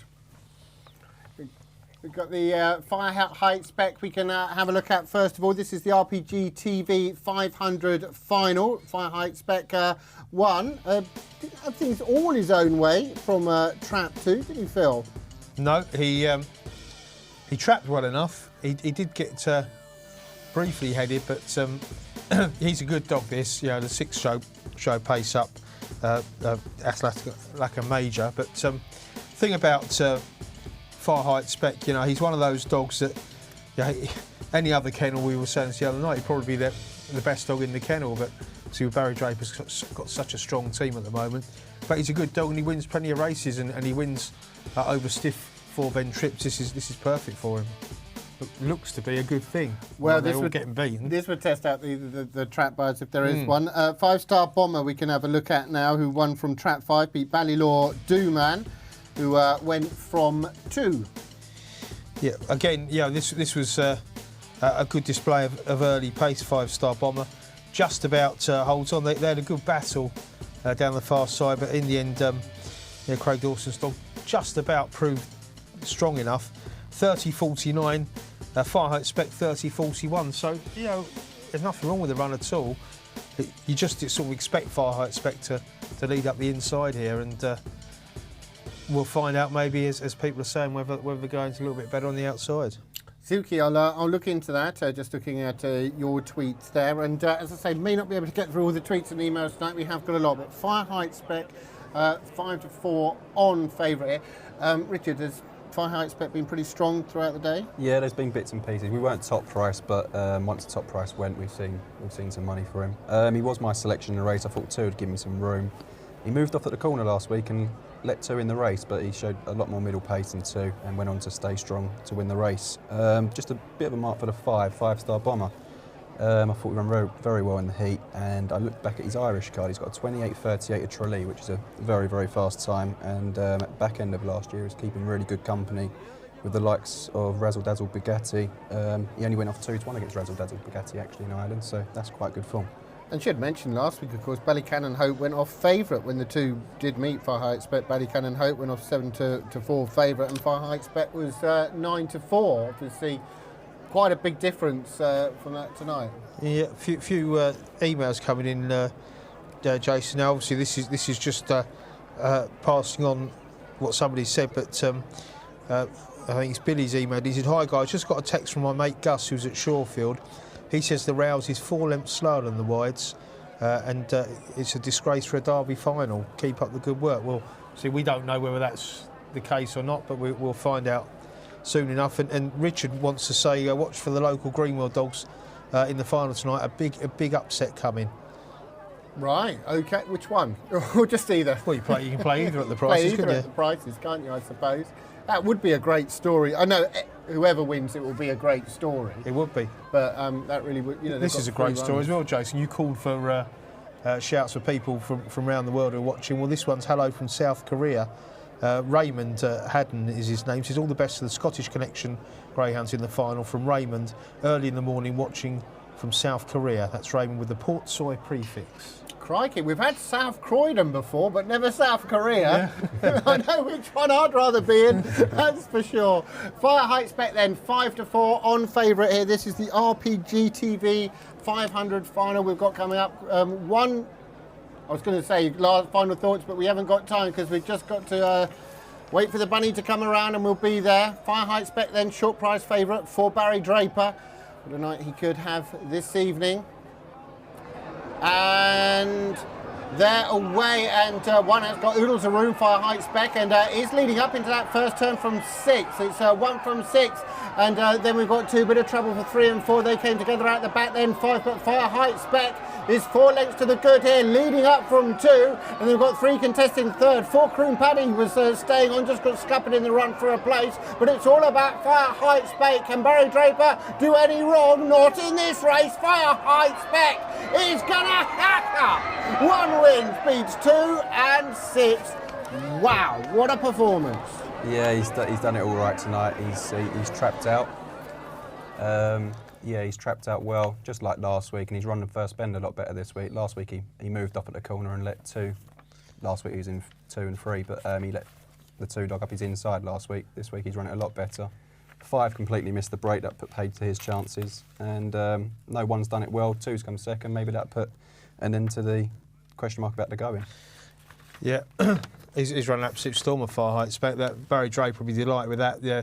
They're off the mark for the night, and they've got their eyes on the big prize now. But yeah, what a nice dog Fire Heights Spec is. To say, if there is a 4-length bias to the outside, then that really is something. How good's he? Yeah. Yeah, very impressive indeed. And of course, Esky will be going from trap 1 in a little while. Not that far away now, is it? The big final, the Ladbroke Scottish Derby final. And talking of which, we've heard of most of the connections with the final runners coming up so far, but we haven't heard from 2 of them. Let's put that to the rights. Well done, Pat, first of all, getting 2 in the final. Tell me about Greenwall Lark, first of all. Fantastic break last week. Can she repeat that? Yes. Yes. And if she does, that puts her in with a big chance, doesn't it? It would need to be, I bet she's only had 6 races. That was her 6th race last week. And it was her first win, but it came at the right time. Yeah, we were beginning to wonder where the pace was, and she wasn't winning, you know. But it's take her time. Hopefully she's advanced. Do you see her as more of a player than Greenwall Mentor, or is that impossible to answer? It almost is, because as Jonathan there would know, I don't really have dogs that are fast up. They're generally kind of sluggish up, you know, and strong running dogs. But these 2 are the difference. They're more sprinting types. Mentor could be the key to the race in theory, because if he comes out and he tacks across, he could take care of 1 or 2 others potentially. Well, I don't think he goes straight up. I don't think he'll interfere in any way, but I still think if he comes out, he'll lead. And I don't care what it was. They're both big prices. Yeah. I get a feeling that you think you're here for more than for a bit of fun. Seriously, either one of your 2 capable, able to win this final tonight? It's a difficult one. I mean, they're really good dogs in there. You know, it's a very high class final. Well, I think they would probably need a bit of luck, as it all do. Paul, TJ's Blue Hawk, amazing run in the heats. Was that more than you expected? Yeah, it was more expected, but he did run a big race on the night, and I hope he can do it again tonight. We've got to try and turn around a little bit of form with Ballymac Esky. What's the game plan? Obviously, he's got to do the same tactics again, really, follow him round, and, you know, it's game on, and wherever it catch me if he can, you know. Obviously, he's got to do it off the back, and obviously the Esky dog will come on for the run, but I think, you know, we went round second, and I don't think we'll be too far away again anyway. I mean, judged on last week's run, if he runs close to that, you're in there with more than a sporting chance. Oh, definitely, obviously, but they say trap 1's a bit of a Houdini box around here, so you know if that's the case. But obviously, at the same time, we want Esky, you know, in front of us, so we got a nice clear passage from behind, like that. You know, he ran a big race. Great to hear from Paul there, and of course Pat as well. Now. 8:50 at Crayford. Just say Billy's been back on, talking about an international flavour to the show.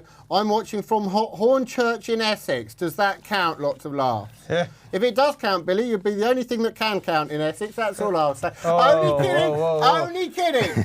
8:50 at Crayford. Richard, dig me out of a hole. Yeah, I thought this was a tough race again. Just from being a regular viewer of the show, and Paul Lawrence and maybe someone else mentioned that Indian Alfie. The secret to the dog is maybe running sort of every 2 weeks. I just noticed this is the first time he's had a little break, well, a 2-week break for a little while, so that could actually be a benefit rather than a negative, which it normally is for a dog. So I've just gone, on that basis, I've gone for Indian Alfie. OK, thanks for that. Phil? Yeah, I've gone with the red as well. I thought this was a real hard contest. There's a couple of dogs in here that, I sort of went to the cliff edge with a couple of times. Melody's Patsy and Denwell Rocket. They're both very fast and very capable of springing surprises. But as Richard said, one, it just needs those gaps between his races. He's had the gap. He ran really well in the race at Ardera Hats one last time out, where I think all of these were in it, barring Denwell Rocket. So that form may well hold up. But I thought the red had the chance here. Had an email from one of the owners of this race actually earlier on. The owner of Trap 5, Burgess Misty, who goes by the name of Cherville Gocher. She says, I'm at Crayford, and fingers crossed for my bitch Burgess Misty running tonight in the 850 in her second A1. Says also, look out for her brother, Magical Roddy, in the other heat in the last. They both have a cracking chance, will be some double. Excellent. Borowati took 5 to 4 for a height spec earlier in the week. Well done. I didn't see that. Good theory. Do the line. Zuki, Racing Postcard shows different marks for handicap owners bonus final to last week. Is that a misprint? Yeah, no, I didn't have a chance to investigate this, but according to JK, they've moved. They've reassessed. They've reassessed them and moved the traps about. Clearly, there can't be anything in the rules to prevent them from doing that, but most of them usually keep their marks. So that's what that is. Sorry I didn't answer that earlier on, Zuki.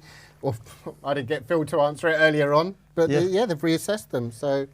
Carol's emailed in from Listowel, says, talking about the Hondo Black Deloitte litter, the Naduras, said all 8 have won, but looking at greyhound data, under the photo of the dam, it says her first snowy litter, and looks like she's no longer with us, which is a shame because obviously she's very capable of throwing good winners. But thanks for that, Carol, for the information. Thanks for that. Jace B the Ace, my tweet moniker, whatever you call him, doppelganger.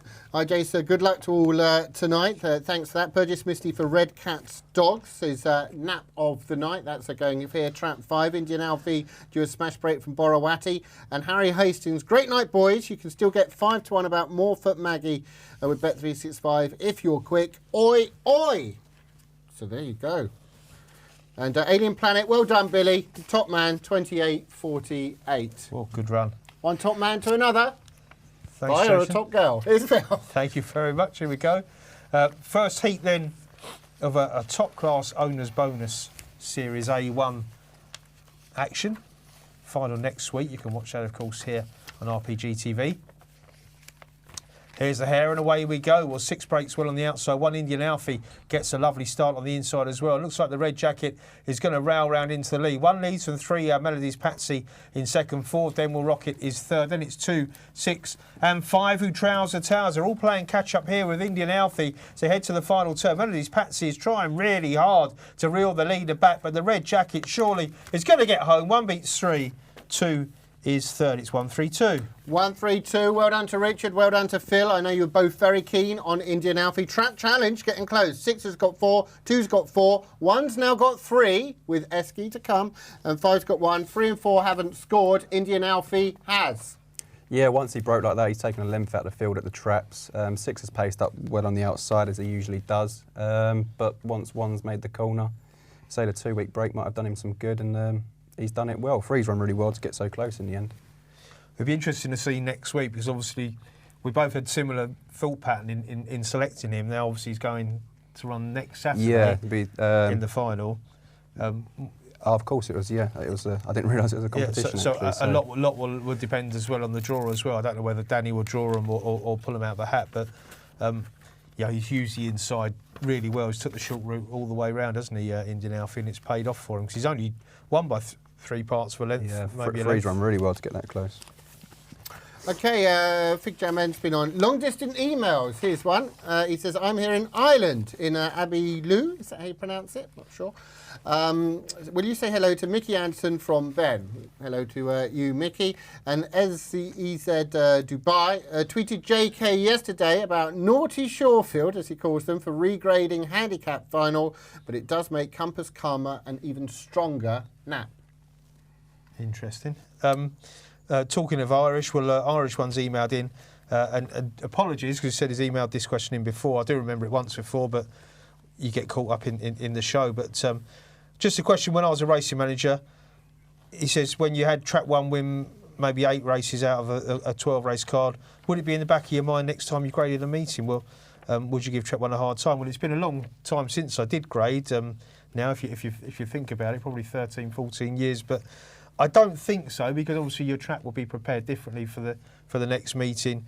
The weather conditions may be different, and also you may well have graded your next card before that one's completed. So I don't think you should ever have that in your mind. I don't think graders should, and I don't think they do. It would be being too picky. Okay, thanks for that, Phil. Now, Fire Height Spec won the Rpgtv 500. Daryl's caught up with connections at the presentation, I believe. Can we see? Well, that was over in a flash, wasn't it? Fire Height Spec winning the Racing Post TV 500. Let's have a word with one of the owners. There are 5 of them here in the speculating syndicate. And this is Duncan, who's come across for a chat. Wow, that was some effort, wasn't it? Yeah, we're very pleased. We were hoping the race would go like that, but can never be too sure. But he's done everything we expected. So. And I know one or two of the connections, I was speaking to Trevor Draper just a moment ago, saying that nice to have a Trap 1 winner here at Shawford. Could all go well for, in a few minutes' time. Yeah, that's it. We were hoping that he'd show the way, and then hopefully Ballymac will follow in a little while. Tell us about this syndicate, though. There are 5 of you involved? There's 5 of us, yeah. There's myself, Peter McMunn, Peter Kelly, Brian Holder, who's not here tonight, unfortunately, and Trevor Draper. And where's the dog come from? What's the story? A friend of Pete Kelly's, Brendan Mansell, down in Tralee. He's the Fire Height man. He got the dog for us, and we're very grateful. And all roads, Duncan, leads to Wimbledon. Yeah, for quite a few of Barry's dogs, I think, and yeah, us as well. You made me laugh because you said he's the 5th best dog in the kennel, which is like an incredible kennel at the moment. Yeah, that's it. They're all good dogs, and on the day they're all capable of winning races. So. Yeah, exciting times, I think. Well done, and it's it's nice to collect one of our trophies, the Racing Post TV trophy. Yeah, and thank you very much to the Racing Post for sponsoring the races tonight. Well, it's good to see him win. It's a great performance. Thanks very much. Thank you. Yeah, which one of us gave? Well, obviously not us. Do we have a luminary? I bet JK gave away the prize. I'm sure he did. He's very good at that type of thing. Especially when he hasn't had to pull it up himself. Angela, Max Gamble is my bet in the Scottish Derby final. But now we've got another Rpgtv final, the Stayers final. Let's have a look at Green Isle Giant beating Moorfoot Maggie last week. Green Isle Giant went from trap 1. Moorfoot Maggie went from 6 and does get out in front, but eventually the favourite was to win. Yeah, well, we talked about this at length, haven't we? And Green Isle Giant just got a really good start here, Rich, and was always in the firing line. But the theory is maybe that 6 will get away tonight.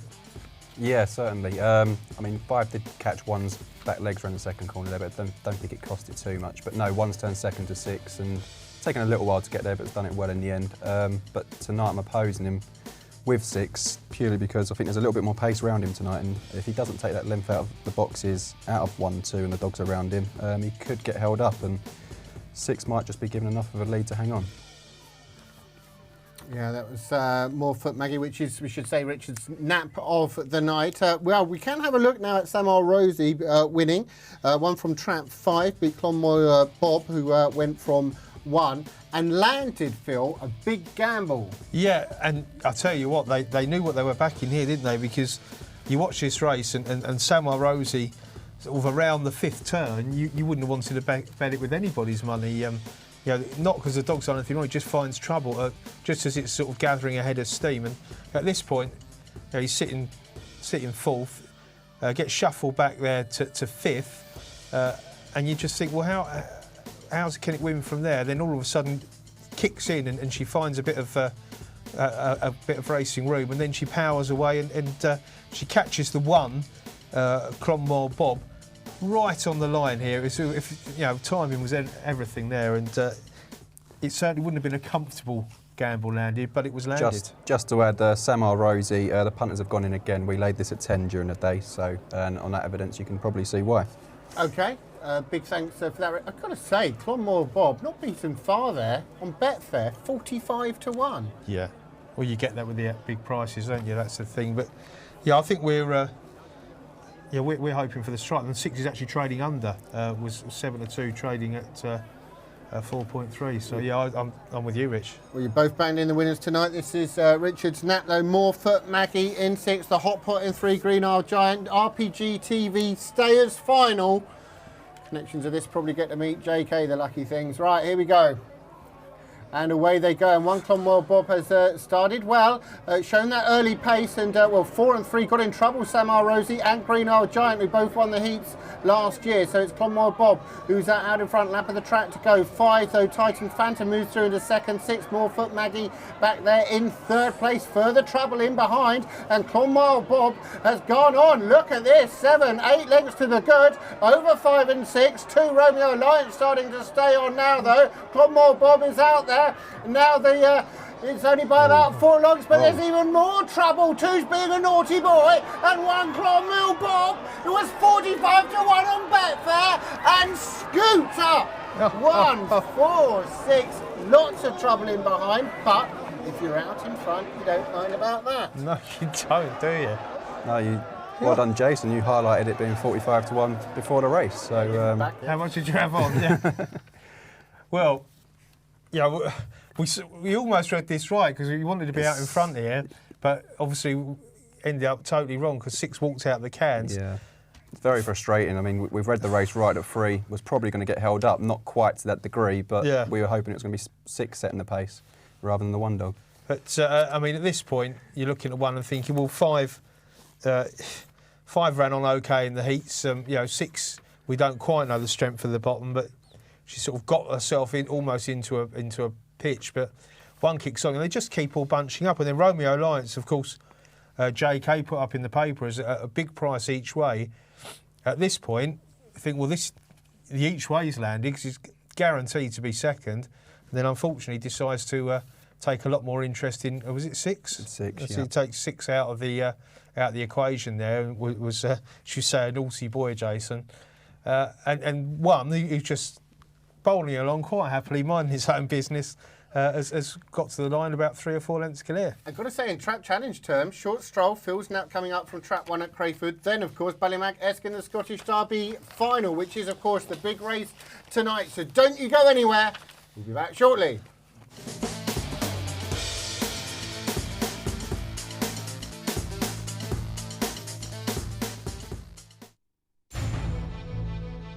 When one of the world's biggest online betting companies brings you an online casino, you expect something huge. Huge slot games, huge blackjack, and huge roulette, not to mention some of the biggest payouts around. And as for the live dealers, well, you get the idea.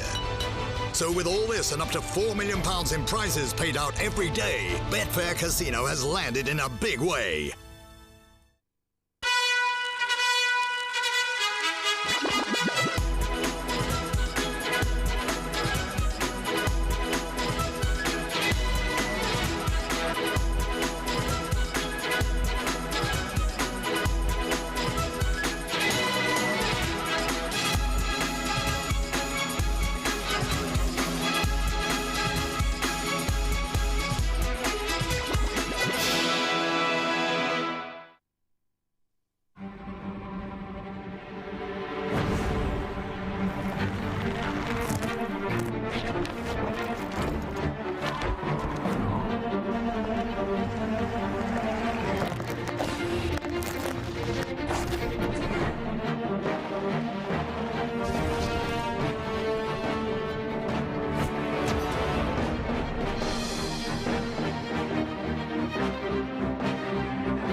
Sign up now for your free bet.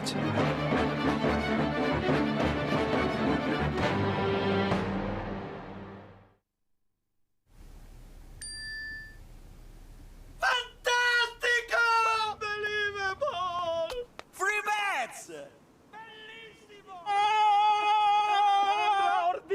Not at all, there's nothing going on down here. Apart from this fellow. Look at this! Fantastico! Unbelievable! Bet anywhere with Ladbrokes. Bet £10 and get £30 in free bets. Online or download the app now. Ladbrokes, game on!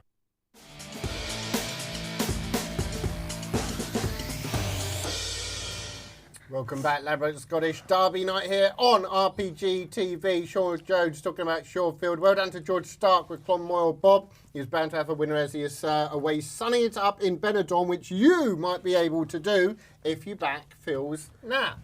Well, I hope so. Clearly not the value that there was earlier today. It was 7-2 with at least one firm, Bet365, because I saw it myself. But yeah, he's a really nice dog. I've always been a big fan of him. He just, I was speaking to, said to Crayford race manager today, Danny Raymond, and he said, you know, the dog was just maybe looked as if he needed a break. He was running okay without winning, and Patsy Cusack, the trainers, gave him a short spell off. He ran on the 23rd of Feb, had a break till 26th of April, and in the words of the racing manager, the trial was sensational, absolutely smashed out and showed great speed. And he's got a nice draw on here on the inside of two, who for me sort of tends to keep middle at least, and I can just see one going round. I know it's a good race, but Short Stroll, catch him while he's fresh. I think he's got a great chance. Brilliant. Thanks for that, Phil. Richard? No, just echoing Phil's thoughts. The trial was very, very good. Two's actually got a wide comment on the card, so I thought he was well drawn. Fernhill Fury, if you run this race a month or so ago, he'd probably be a short price, but looks like he's gone off the boil. Yeah, I'm with the one. OK, thanks for that. Now, we're probably going to go across to Darryl and JK before the big race of the night, Ladbroke Scottish Derby final. So could we have your thoughts on that, please? Well, I just think Esky is different class. Yeah, I think that I've got no worries about the draw or the going. Somebody just emailed in. He said, you know, it was far too early to be saying there was anything wrong with the track, and you know, Esky is going to put that right. He's going to show exactly what he can do. I think he would lead, and I think it'll be 1, 2, 3. That's how I think they'll finish. OK, to beat Blue Hawk and Mags Gamble. Richard? Yeah, Ladbrokes have laid the 1-2 We're now 5-2 on, so punters can't get enough. But I'm just going to go with Mags Gamble. I just think if he can get that ping break, he could put Esk under trouble early, and he just might get too far clear. OK, so there you are. That's Mags Gamble for you. I know there's lots of different opinions being floating around out there, but money aside for tonight, maybe we've had a punt tonight. We do really, ideally, want to see a superstar. We know Ballymac Esky is pretty much that already, but you know, to see an obliteration tonight would be fantastic. It would, yeah, in terms of the sport. I mean, obviously, if you're connected to one of the other dogs, then yeah, of course, you know, you've got your own allegiances, and that's 100% understandable. But yeah, from a purist point of view, you want to see the fastest dogs winning the best races, and you know, he's sort of shown himself to be the fastest dog around at the moment. He most certainly has, and we're not that far away. We're going to have this race at Crayford, and then I think pretty much straight after that we're going to be going over to Shawfield. Darryl and JK are there chomping at the proverbial bit. But Crayford, first of all, we've got Phil's nap here. Richard's selection as well. Short Stroll was 6-4, now out to 7-4. 5-2 Fernhill Fury for Paul Thompson. First time in ages that he's not gone off as favourite. Usually does. Yeah, he's just sort of, you know, a bit like Short Stroll was a few months ago. He's not quite getting there at the moment, Fernhill Fury, but he's always a danger. You know, he's a fast dog. Yeah, 7 of last 8 times, and that was at Sittingbourne. So last 7 runs here gone off as favourite, and that's as far as the card goes. Yeah, gone off favourite before that. I like Booze Colleen. I think she's a cracking bit. She wins her share. Kev's been on. Kev Case from Bournemouth, but watching from Bulgaria. He likes trap 6 here in the 906. Has put it in a double with Spur Empire, who runs in the 922 at Poole. I don't know if that's Kev's dog or not, but I went to Bulgaria once. Someone said to me, foolishly, you must try the salads. Not there's meat on the menu. Right, 906 at Crayford. Here's Phil. Thanks, Jason. Here we go then. S1. Top grade action once again at Crayford. They've really put on a top-class card. Opens and lots of very fast graders.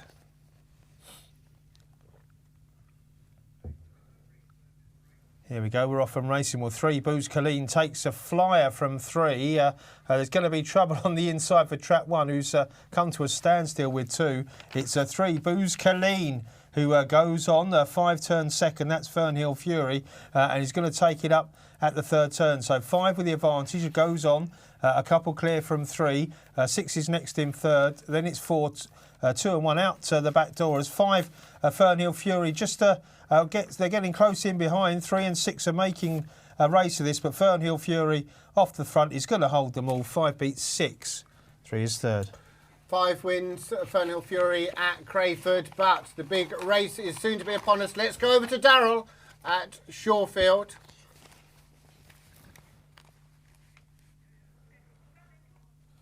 Shawfield, you can see here an absolute hive of activity in the betting ring. This is what it's all about in Scotland.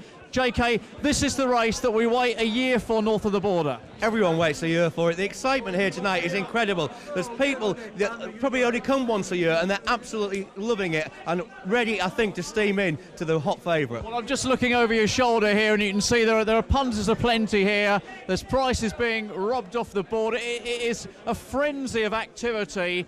And they love a favourite here, don't they? They will be steaming in 4 to 7. We can see 1 to 2 on the board, Esky. Plenty of punters won't worry about the price. They just want to be on the winner of the Scottish Derby. And they want to see great greyhounds. That's what's been coming from everyone who's spoken to us tonight. They really relish the chance to see some of the best greyhounds in Britain coming up here once a year. And it is a fantastic circuit, isn't it? Well, it is absolutely. And of course, the great thing is, I know Barry was saying earlier, Fireheight, Speck and Trevor Draper. Trap 1's won that race. Trap 1's just gone in the 670 race. What do you think about the draw for Ballymac Esky? Is it an issue? No, I don't think it's an issue because he's got a record from it anyway. We know that he can operate out of Trap 1 and he's been coming out really well, which is getting around that bend. Once he gets around the bend, I don't think there's a greyhound going to beat him. The question is, can something outping him? Now, in the racing post today, I've suggested that Mags Gamble in 3 might be the greyhound who's capable of doing that. Remember, he did beat him in the Eclipse first round at Nottingham last year, so he's got previous, as it were. Well, he certainly has that, and of course the great thing about the final tonight, as we've said earlier, an international flavour. We've got 2 Scottish runners, Pat and John Flaherty, local-based trainer and trainer's son, of course, litter mates. It'd be the noise would be fantastic if Scotland could even go close with one of their runners. Well, we've already seen that in some of the supporting races. The reaction's been absolutely tremendous. It's been a great night for Scotland so far, hasn't it? With a number of winners, and there's no doubt that this is a genuine chance for 39 years of hurt to be ended. I think Pat Flaherty was sort of suggesting that he might think there's more improvement in Greenwell Lark than perhaps in Mentor. So, she has got a pinging draw potentially, but she's on the wide outside. We're just looking round here and still, lots of punters are getting their bets on, lots of people just waiting, maybe hoping a price might just ease a fraction. I can see some 4 to 6 on one board now, Ballymac Esky. So it looks like 1 or 2 of the bookmakers trying to get Esky maybe in the book, trying to get a few bets on. Well, it's interesting because listening to the studio earlier, the move had been the other way for Esky. The 1 to 2 was getting snapped up, but up here, there's obviously enough money around for other grounds that the bookmakers want to get in. Billy King said that last week, didn't he? He thought he would want to be laying Ballymac Esky at some price. Now, they're all trying to find the price that the punters are prepared to come in at. Yeah, just watching the atmosphere here, we look across. The greyhounds have just come out onto parade now. Maybe we can just walk across and just have a closer look at the runners coming out now onto the track, just in behind us, because this is what we wait for in Glasgow. This is the big race. It's one of the most important races of the entire year, of course, right across the whole of the greyhound industry, and potentially here the start of a Triple Crown bid. I was just going to say it's the first leg of a Triple Crown, and we've got a greyhound in Ballymac Esky who, should he pull this off tonight, is going to be a very live contender in that. I've never seen one. No one's ever seen one. What could happen in 6 months' time? We could be on something that's never ever been seen in greyhound racing before. Absolutely, but as you say, there's some good dogs against him if Max Gamble were to ping tonight. Greenwell Lark, I still think is a massive price. If she were to get close to that break from last week, she's perhaps still being underestimated. Yeah, that's true as well. We can't rule the Irish Greyhound out, Tarbrook Tornado. I personally would have preferred to see him in 6th and 5. TJ's Blue Hook. My one issue with him is brilliant that he ran in the first round. He just looks likely to be behind Ballymac Esky, and in my experience, that's not a good place to be. I mean, he ran an absolute stormer, didn't he, 7 days ago, but can he just make that difference, beating less than a length? When you think that Esky was down the back straight, looked like he was going to run riot, and TJ's Blue Hawk was cutting the deficit all the while. I mean, he's ran a brilliant race, but as you say, running a brilliant race, and then turning it over and turning over the form with Eski is one very different thing. My experience with Scottish derbies over the years is they are very often won at the first bend. I think the run to the first bend is going to be crucial. Ballymac Eski, yes, you could see him coming from behind. A couple of these greyhounds, like the Greenwell Mentor, wouldn't be the strongest of runners, but I think anyone who's backing Ballymac Eski will want to see him go around in a handy pitch at worst. Well, they've just called 1 minute on the clock here, so the greyhounds are making their way towards the starting traps, the Ladbroke Scottish Derby. And again, we must say thank you to the sponsors, because they have, in effect, saved this race for 2013. Saved the race for 2013, and for years onwards as well. And come what may, the 2013 Ladbroke Scottish Derby will be remembered as a very, very good competition. Well, I hope just you're getting just a little bit of the atmosphere that's coming across from Shorefield here in Glasgow this evening. Lots of people here, lots of people, Jonathan, who might not come on a regular basis, but they want to be here because it is such an important race. It's Scotland's most important greyhound race. It's Scotland's most important greyhound race. It's the second most important race of the whole calendar in the UK, and we've seen so many people who they renew their association with Shorefield just for this night. Okay, runners about to go into the starting traps. Jason and Phil and you guys, back to you, and we're about to enjoy a fantastic race for the Ladbroke Scottish Derby. It's just a few moments away. Well, a massive thanks to Daryl and JK there, and to answer your question, yes, we did get some of that atmosphere. It is all brimming up to the boil very, very nicely indeed. It is, yeah, we're looking forward to a top-class contest. It's fantastic that Ladbrokes came in and sponsored it at relatively short notice as well. £10,000 for 2 runs. All right, it's not a derby as we've seen in recent years, but £10,000 for 2 runs, I don't think you can get that anywhere else. So, that gives it that little bit of classic feel about it. It does, and a wonderful crowd. The biggest gasp, though, Richard, from us was when we saw 6-4 on Eski. Yeah, I was very surprised because we'd laid 1-2, as I say, into 2-5, and then they put 4-6 up the first show. Too long now. It's so different, that bettering there, and when they go out to get a favourite, that's what happens. The 4-6 suddenly appeared. They want to lay him. Well, we're not too far away now. Ballymac Eski, racing superstar, 7-4 on. But well, just look at the supporting cast there. TJ's Blue Hawk, of course, impressive. Last week, Northern Puppy Derby winner Max Gamble, 1-2 Cat Ones, Greenwell Mentor and Greenwell Lark. What a win that would be for Pat Flaherty. He's only got the 3 runners, and Todd Tornado, the Irish Raider, as well. But here we are, Ladbroke Scottish Derby final. This is the big race. This is what we've been waiting for. Ballymac Eski in track 1. Listen to that roar. And they're away. And Eski's away as well from the inside. Ballymac Eski is leading up. And there's a line in behind. And it's Ballymac Eski leading by a couple to the 4. Greenwell Mentor. Then we've got 5. Garbrandt Tornado, the Irish Raider, back there in 3rd place. But it's all about Eski. 4 or 5 lengths clear over 4 and 5. And Ballymac Eski, Greyhound Racing superstar, out there in front. Bring on Wimbledon, bring on Shelbourne, but tonight crowning the King of Scotland. Eski wins. Beats Max Gamble into 2nd. Fantastic. Wow. Fantastic. What a performance. Unbelievably good. Yeah, they just could not get a sniff of him, and now we can start talking about for Wimbledon, and those are on at 66-1 for the Triple Crown. That's leg 1, done and dusted. It may be the quickest and easiest leg, but didn't he do it in style? No, just brilliant. Great to see him start well, level or better than the rest, and he's just gone and won brilliantly. Great to see it. It was absolutely exhilarating, and now, from a cold, hard betting point of view, many people have got involved with Eski tonight. Many people got involved with the forecast there as well. Yeah, Max Gamble took the 2nd spot. As JK said, in the paper today, that was for him the each-way bet on the card, at 10-1 each way earlier today. 8-1, I think he ended up. He was backed in to 7s during the course of the day, but they were just all playing catch-up after 2 strides. Just so good, this dog.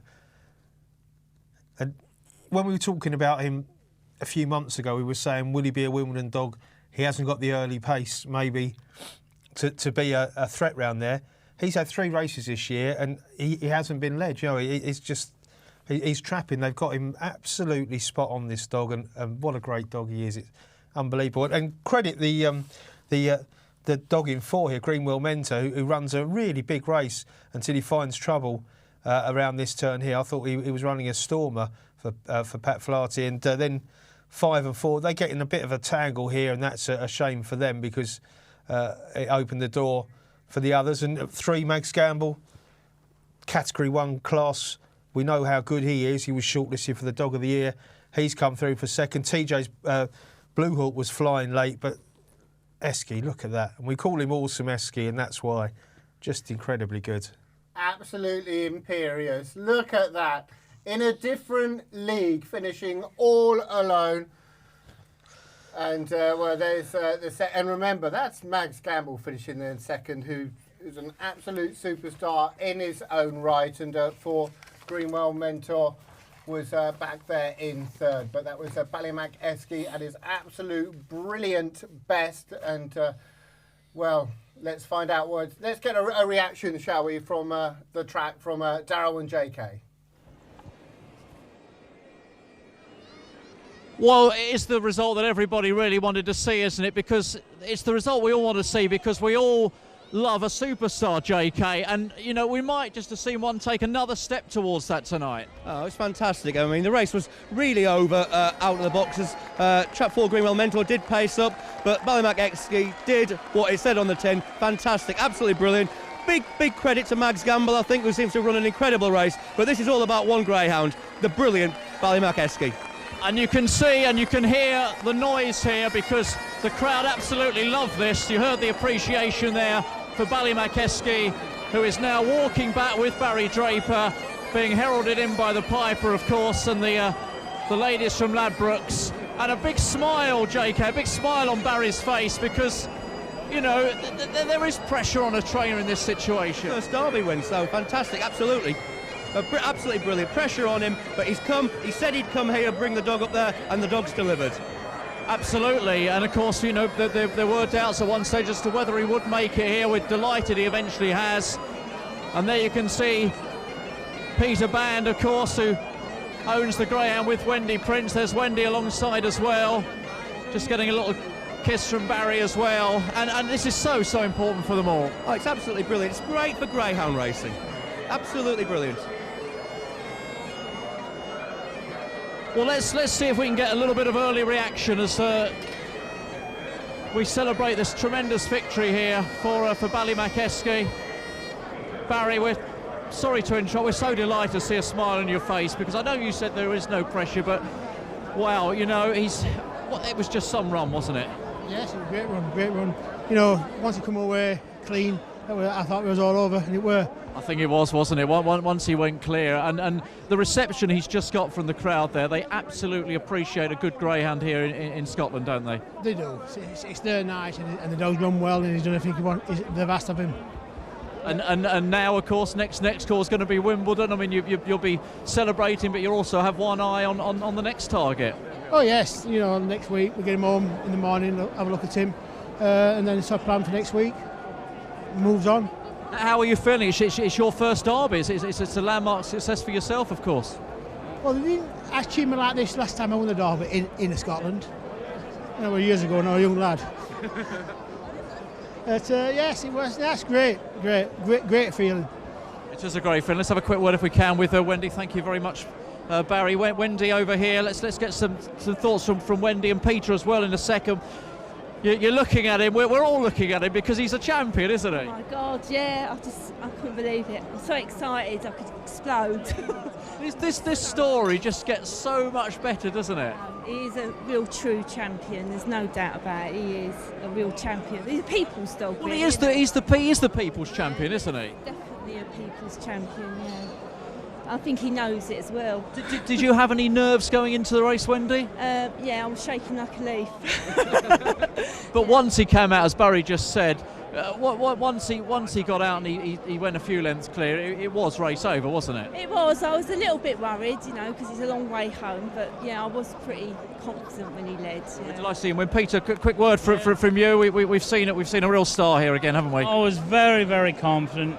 Bit worried after the first 2 or 3 races, because no ones was sort of in with it, like, but Fireheart Spec put that right, of course. Then Barry's other dog relieved me quite you know, a lot because, you know, we sat with the owners of the two dog and, you know, they were very confident they was going to pick us up tonight. But looking forward to Wimbledon now?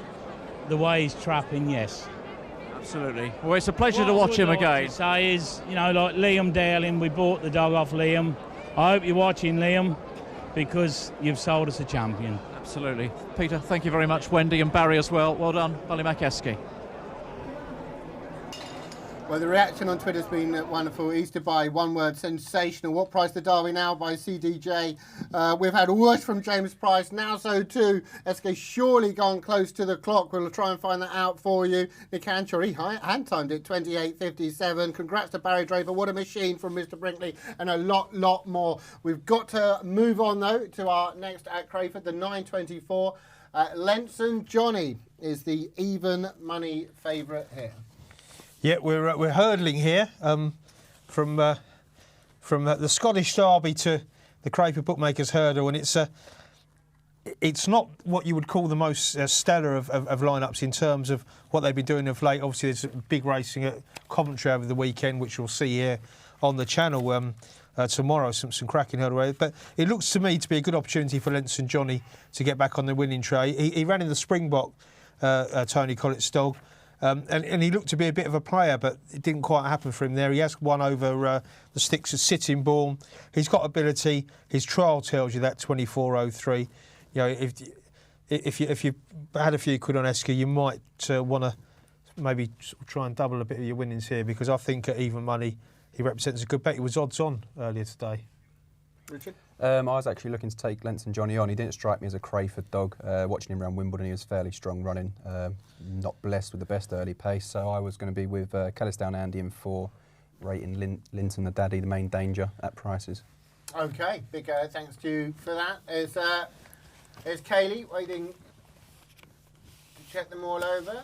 She's doing that studiously. That's her hallmark. And here's Phil. Thanks, Jason. Thanks to Kaylee. Here we go for the Crayford Bookmakers Hurdle. Here comes the hare then on its way round to the traps.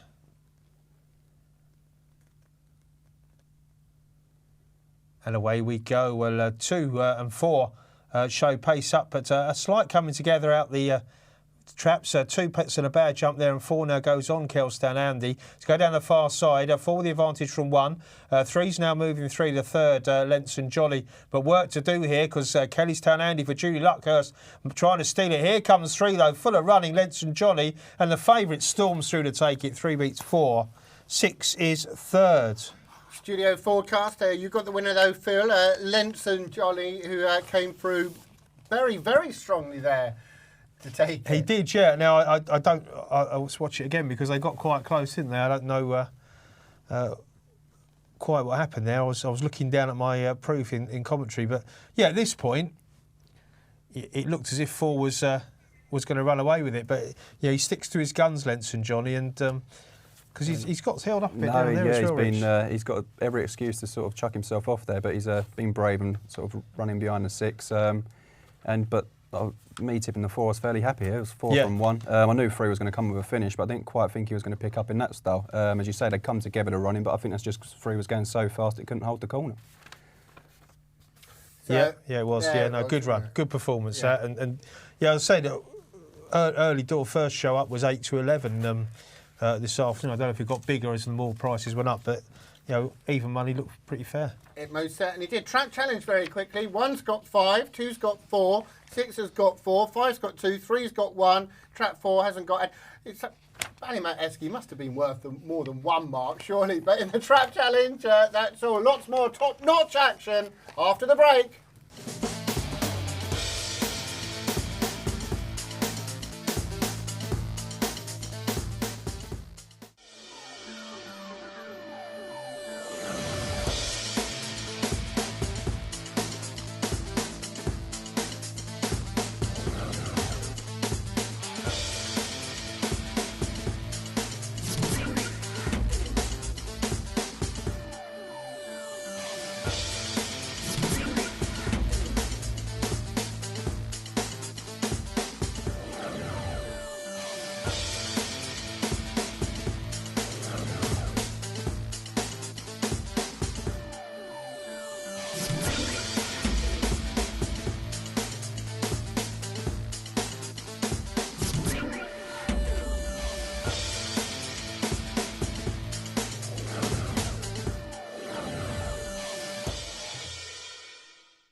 Bet365.com. Welcome to Casino City.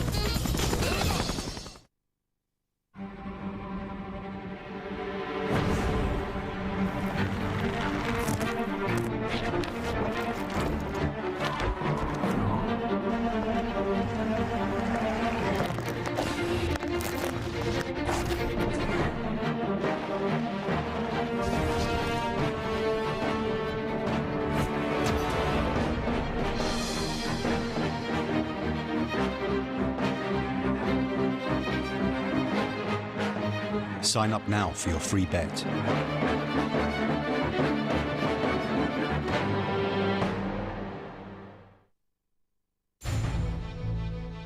When one of the world's biggest online betting companies brings you an online casino, you expect something huge.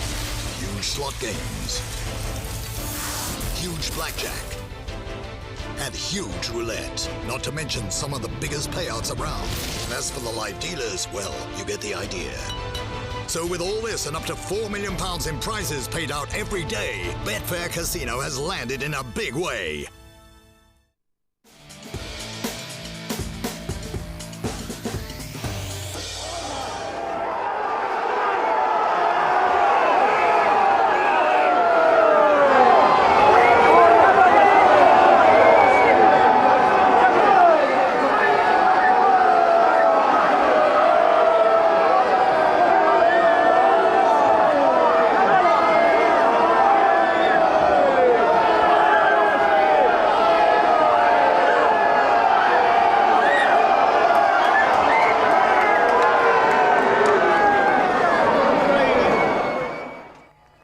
Glorious sound of the crowd then in rousing support for Ballymac-esque, and here's the glorious sound it says down here, of the pipes. No, it's a brilliant position, a great position. Ballymac-esque being piped back to the kennel.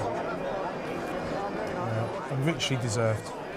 Richly deserved. And I can tell you now so too, big thanks to you, you told us the time 28.75. Yeah, a fantastic run. We thought he'd improve for the run last week, the look round, and he has done. And yeah, so many messages of support coming in. Gary Loughrey, who was just before the race, wishing the Draper Kennels all the luck. Chris has emailed in. He says, Esky, absolute class. Can't think of a better dog at the moment. Just a legend. And wherever you turn, people just want to offer their plaudits for what a great performance that was. They do. We must move on though. Paradise Martini, big shock according to the market when beaten last week, of course, in the Scottish Derby. Was well punted into even money, got to say. Personally involved a little bit in that. I told my wife if Paradise Martini won last week, she could have a new cooker. Oh, you say you're going to buy her a martini? She did get a cooker in the end, but it was made by Fisher Price. Very short though, 5-4 on, but Richard is your next best. Yep, he was my next best. He's not the best trapper in the world, but if he does find a better break here, I thought he would be too quick for these.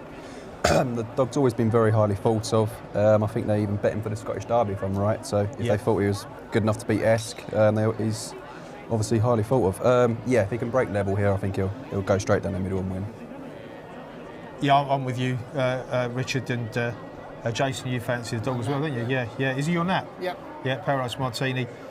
There so much money for him last week, and he left it all behind at the boxes. But this dog's capable of better than that. We saw him on his first race up at Newcastle in good grade A1 company when it absolutely smashed the lids. He's got that within him, and he's got a 29.01 trial on his car, which tells you how fast he is. That would put him 2.5 lengths behind Esky on his run tonight. So you have to respect the favourite. They're all in then. This is the Ladbroke Standard. Paradise Martini in trap 4 is the hot pot favourite. Kawasaki Jack, though pretty short. Market has it between those two. The night has been this evening, and they're away. And Paradise Martini starts a lot better, a lot better. than a week ago, and goes on Paradise Martini leading up to Kawasaki Jack, and then it's about 4 lengths back to the 2 and the 5, but it's all about Paradise Martini at the moment. Kawasaki Jack is there in second place, but Martini is 4-5 lengths to the good as they round the turn. Pour yourself a large one. It's Paradise Martini who's come home alone. 4, 3 and 5. You enjoyed that one, Jason? Yeah. Well, oh dear, yeah. I'll tell you Always what, enjoy if we had a camera on the commentator for that race, you'd have enjoyed that almost as much as watching the race. There was fingers being wagged, salutes, the full shebang. But, you know, it's like we said pre-race, and, you know, you said it first, Richard, you're right. Yeah, a better break, and he was just going to be away and gone, wasn't he? Yeah, no, I've seen the dog run a few times at Newcastle. I'm yet to see him break level. I know he has, but not when I've witnessed it. But yeah, a level break, and he was just too quick to the corner, and they were never going to catch him. For connections, it might have come a week too late because he might have been lining up in the Scottish Derby final tonight with a break like that last week. Yeah, it'd be interesting again, you know, see what sort of time he's done just to put into context the Esky run and this performance, because this was Paradise Martini probably breaking as well as he possibly could, and he's shown how fast or how useful he is, and the way he's beaten Kawasaki Jag, who's a good dog himself. So I'll be interested to see that time. Yeah, that will be interesting if someone could oblige us with that. Mr. Brinkley, Jason, why are you napping at odds on? It wasn't odds on this. I know we always say this. It wasn't odds on this morning when I backed Paradise Martini. Now we're hearing the time from Clive. What time? 29 dead. 29 dead. So Esky would basically be about 3 lengths in front of him. So yeah, just shows you the quality of Esky's run, and what a great run that was from Craig's dog. Brilliant. Nick, he gave us the time for Esky as well. Big thanks to you, CDG. Could he dip below 28 at the Don? So, sorry, could he dip below 28? Ballymac, yeah. Below 28? When they changed the track around, when they used to be around the other side, they reversed it. I actually had a bet with someone at 28 seconds would never be broken. They said it would, I said it wouldn't, so I'd say it's impossible myself. Phil? Yeah, I don't think so. It is such a big ask. I mean, JFK did get into the 28.0 something, but that was, I can't see a dog actually going any faster. He literally come out under the traps and just run the track. Could Ladbrokes you could have just priced that up, couldn't you? I don't think we'd be too interested, but we can always ask when I go back to the office. You never know. Someone might just win a kind of novelty bet, as it were. Yeah, I can certainly ask. Some people like those types of things. What was the weirdest bets that you've... Or do you just deal with greyhounds? Or do you... I just deal with greyhounds, right. Yeah. I hear about other bets being requested, but what's yeah. What's the oddest? I can't think off the top of my head. I'll get back to you on that if I can remember one. Now, 9:40 at Cray. Incidentally, in all that furore, I should mention it was your next best that went in Paradise Martini. You've given us lots and lots of winners, Richard, and as has Phil tonight. Phil, who's going to win this? This is a pretty tough one. It's a good race, this, yeah, and a bit of a head scratcher. I know 6 was favourite early on today. Still, well, it's not a favourite now, is it? They've come for the 2. I quite like track 1 here, Glittering Game for Ian Stevens. He's a dog that invariably gives you a good run for your money, and he likes to draw on the inside. He gets track 1 a lot, and he uses it to his advantage. Yeah, I thought he ran really well in that E2 last time out to sort of snatch that one. So with that and the possibility that I thought he would be in front of 2 certainly early on here, I thought he had a chance, but it's very competitive. Gambling Man 2's been on. Loving the show tonight, guys. Plus back in the winners. Give me a shout out. I'll be listening. That's kind of creepy, actually. No, chapter 2 in this race. Only kidding. Lady Bell for the Gambling Man. Richard? Yeah, originally when I looked at the race, I quite like Crossfield Sophia. But I'd noticed that she's been off for 3 weeks, which I never like in a graded race. And also I thought if 3 could get to 6, it could slow the race down slightly.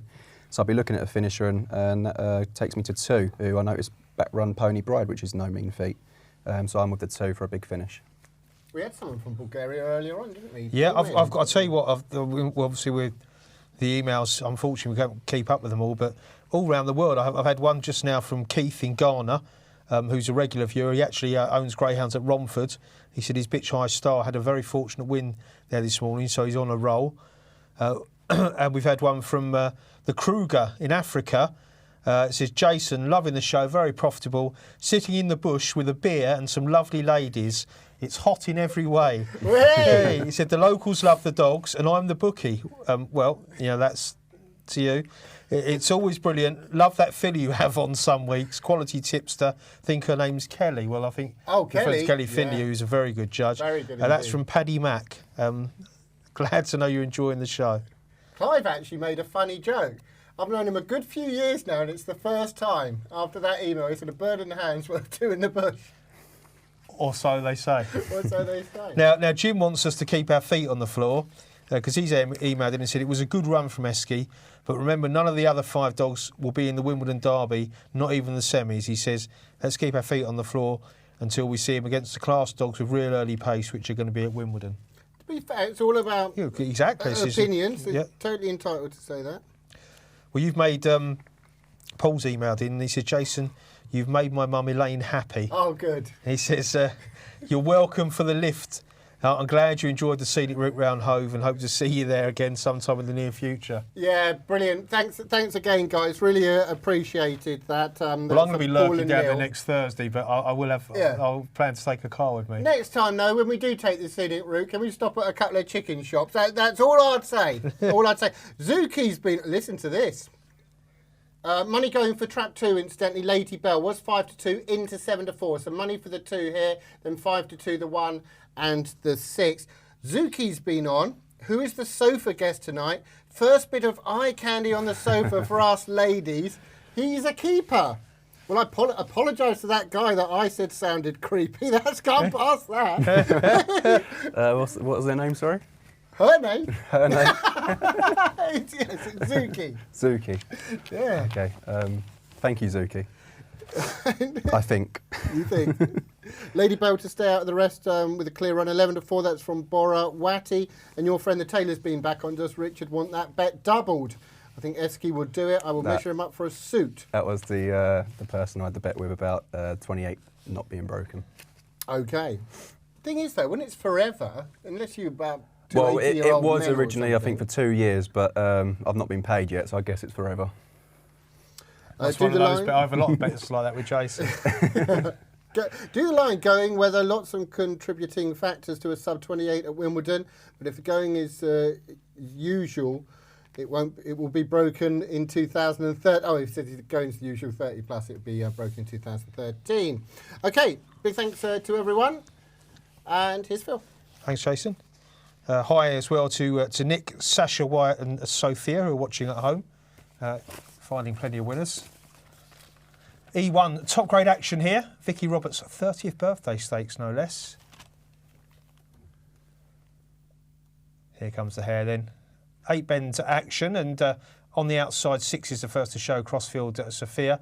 1's rushing up the inside of 3, just in behind the leader. Then it's a gap back to 4-5. We're getting a tangle there with 2. Who's just out the back as well. It's 6 with the lead then, still on the first circuit to Crossfield Sophia. Got a good start here. 1 Glittering Game sits second on the inside and 3's next in third. Still work to do for the rest. 2's trying now, Lady Bell, to start winding up that big finish as the leaders start to bunch. It's 6 with the lead still. 1 on the inside now, Glittering Game does take over. Look at 2 though, flying in behind. Needs a bit of racing room, needs a gaps does the blue. As 1 goes for home, it's Glittering Game with the lead. 2 Lady Bell though, the pursuer to the line we go. 1 Dig Steep, but will hold on. 1 beats 2, it's red and blue.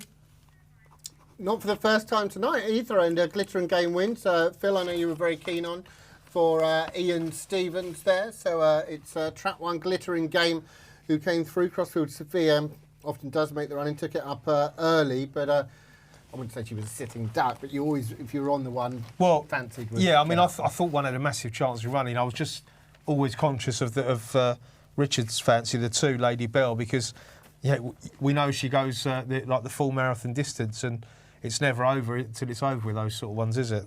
No, she's probably just got a little bit too far behind. She got a nice run there when 4 and 5 tangled, and that's probably let her in the race. Coming to the 7th bend, I actually thought she was going to win. I did. But she just got held up slightly going round, was it 3 She came round the outside, didn't she? Yeah. Whether she would have got there or not, because 1 has gone up well up the running, I'm not too sure, but she certainly lost a length. or so. Yeah, one's run a good race here. I mean, to win an E2 and then step up to E1, they don't tend to win them that often. They usually find one or two lurking in there to catch them out. It's just here too was looking the winner. Not too sure how held up it's got. Yeah, it's just going around the outside. You could argue maybe it's cost two, even if it's cost it 3 parts for length, then it could be the difference between winning and losing. But yeah, well done. It's sort of gone to form in the end, but a closer finish than you may have expected. And another studio forecast, both Phil and Richard, very, very hot tonight, but not as hot as Ballymac Esky, of course, and Darrell's with Winning Connection. Yeah, we've come inside now into the restaurant again. I have a word with Peter and Wendy and get some reaction from Peter and Wendy. You know, just a few minutes now after this trophy, first of all. I mean, this is fantastic. This is history, Peter. Yeah, so they tell me, and you've told me as well, it's history. Fantastic to win the trophy. It's fantastic to win a derby. And the reception we got from the lads outside, you know, was fantastic. You know, they're all cheering and they was really behind the dog. And, you know, we're all trying to talk Esky up as a champion. And them boys outside tonight made him a champion. Well, I think the great thing about this sport, and you see it in particular, don't you, on the big nights, is that everybody cares, everybody wants to be involved. We can't all be lucky enough to own a dog like Esky, but we can all feel we can share in him. That's correct. You know, like again, I've got to say thanks to Liam Darling, he sold us the dog, and I'd like to thank Georgie Drake from Peterborough. He's the physio of the dog. You know, he went over the dog to make sure he was okay, and Georgie gave us the green light to go ahead. So I'd like to thank Georgie tremendously, Barry, Trevor, all the drivers, all the kennel, and Wendy as well. You know, she owns the dog. I was lucky enough, I bought the dog and Wendy owns it, so it's been a fantastic evening. And the people up here have made it fantastic. They really have. I didn't believe they could get behind a dog like they did tonight. Really good. Thank you, Peter. Wendy, is it all sinking in now? You've had a few minutes to get over those initial emotions. Yeah, it is, I suppose. I've got my hands on it now, so I'm not quite literally hands on the trophy. Yeah, I've got my hands on it. I'm not going to let go. So, yeah, looking forward to Wimbledon now. So, it's been a great night, fantastic, and really enjoyed it. Yeah, and this dream will continue, as you say, because Wimbledon's only a few weeks down the road, isn't it? Oh yeah, but we take nothing for granted, you know, take each race as it comes and hopefully keep progressing and be a people's champion. He is the people's champion. Again, thank you both and well done, Ballymac Esky, the champion. And I'd like to just say, you know, Jonathan Kay, again, he didn't tip Esky, so that was good. He did get the second, and he did sing each way, so he wasn't far away. Jason and Phil, back to you. Now, come on! You can't have a pop at JK. Well, like he's that. actually tipped the second each way, so in theory, he's found a better price winner. But, you know, each their own. Yeah. Not if you count that you've lost the win bet. All right, well, don't spoil it. We're not going to quibble over that. We're not going to quibble. Got to get on with your selections for this race. How do you each see it, please? I thought it was a competitive contest. I thought the betting probably doesn't quite reflect that.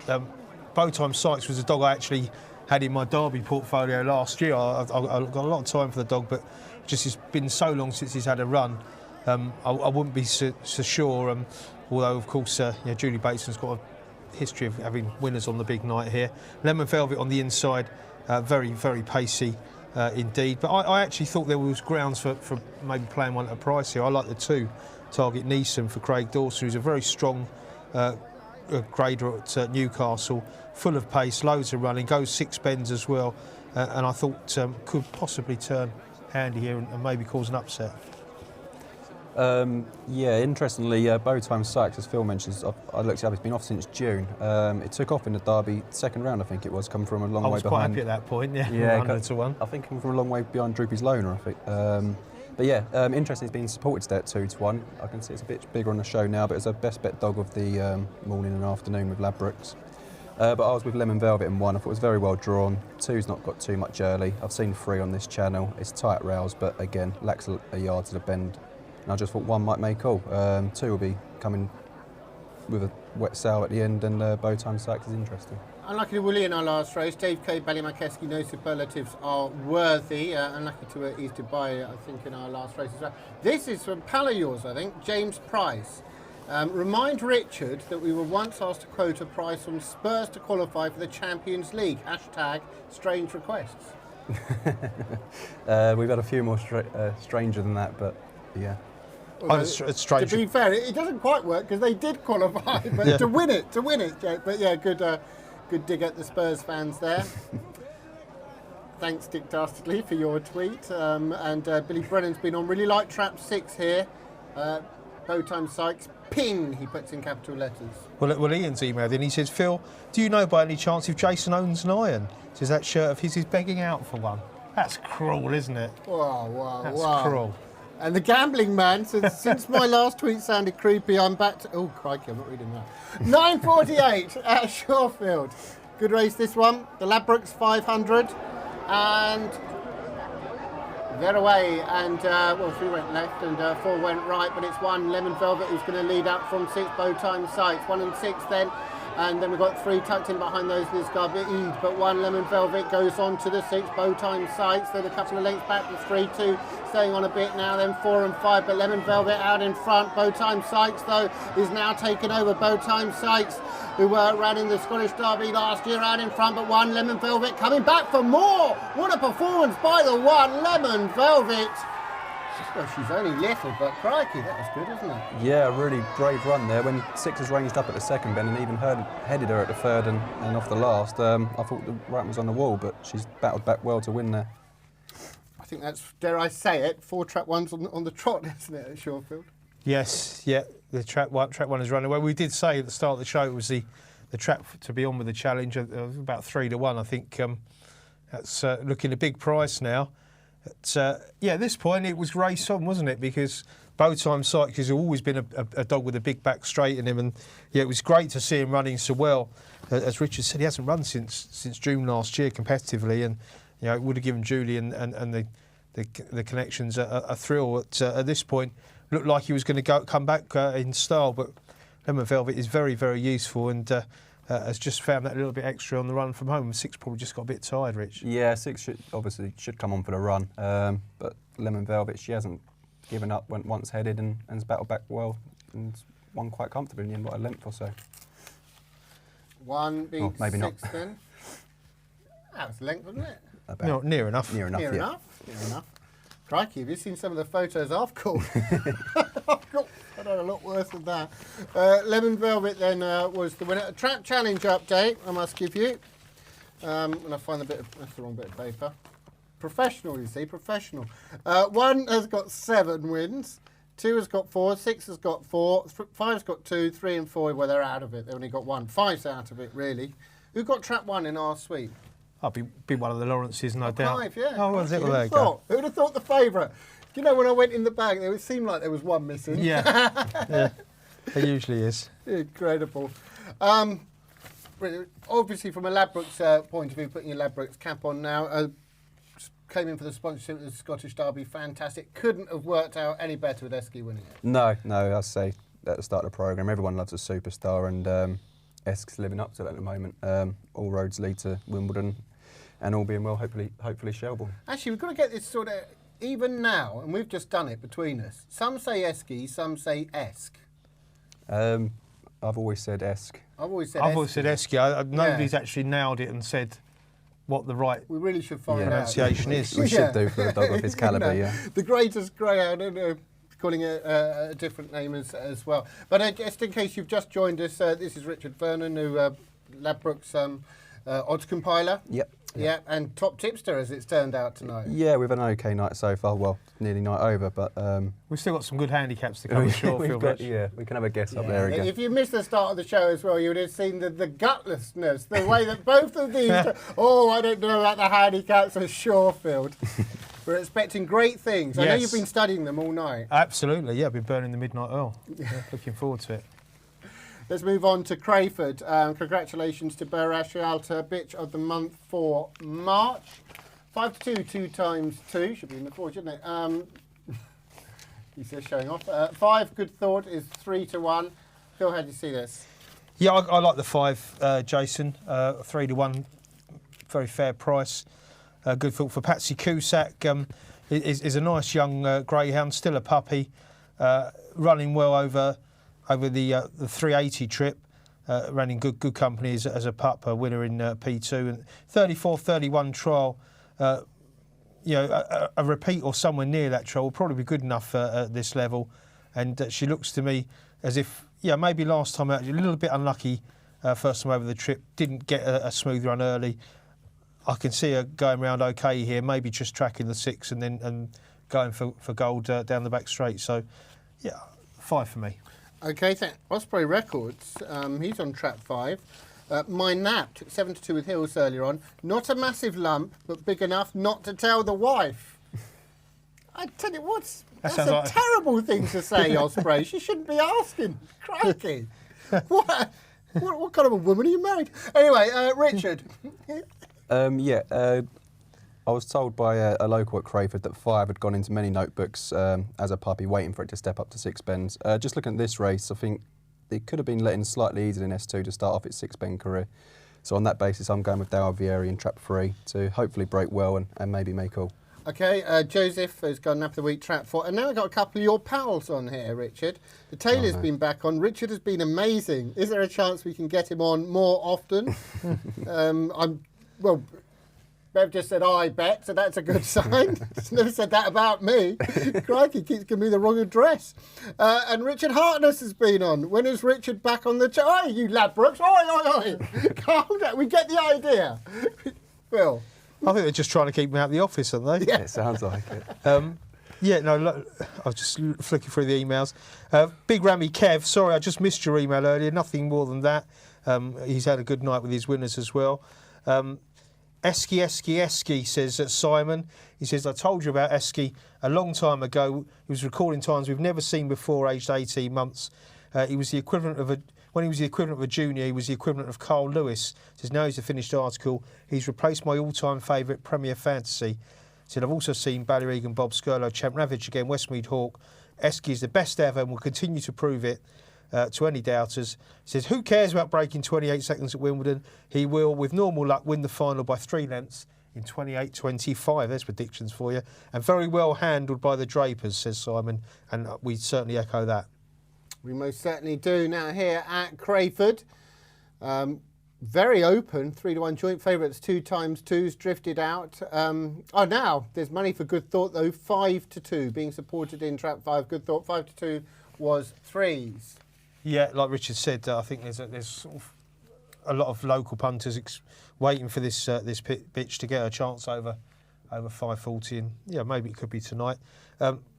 Interesting one from Steve. He says, I've seen many wonderful greyhounds over the past 15 years or so. One that always stays in my mind is Some Picture with his graceful style of running. Of course, he was an unbelievably good dog. He says, if we could have a match race between Esky and Some Picture at Wimbledon or Shawfield or any track, who do you think would win? I believe it'd be a lot closer than many people would think. And he says, congratulations to Esky. I think it'd be a fantastic race because, of course, Esky runs out of the inside and Some Picture was a wide runner who was just all pace and power. And I don't know. You could throw in another 4, couldn't you? Yeah, but Some Picture was almost pound for pound probably the best Derby winner I've seen at Wimbledon. He was just unbelievably good.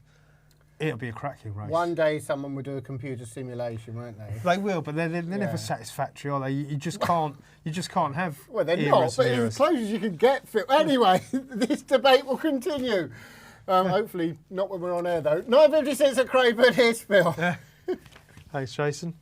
Here we go then for race 10. S2 is the grade here.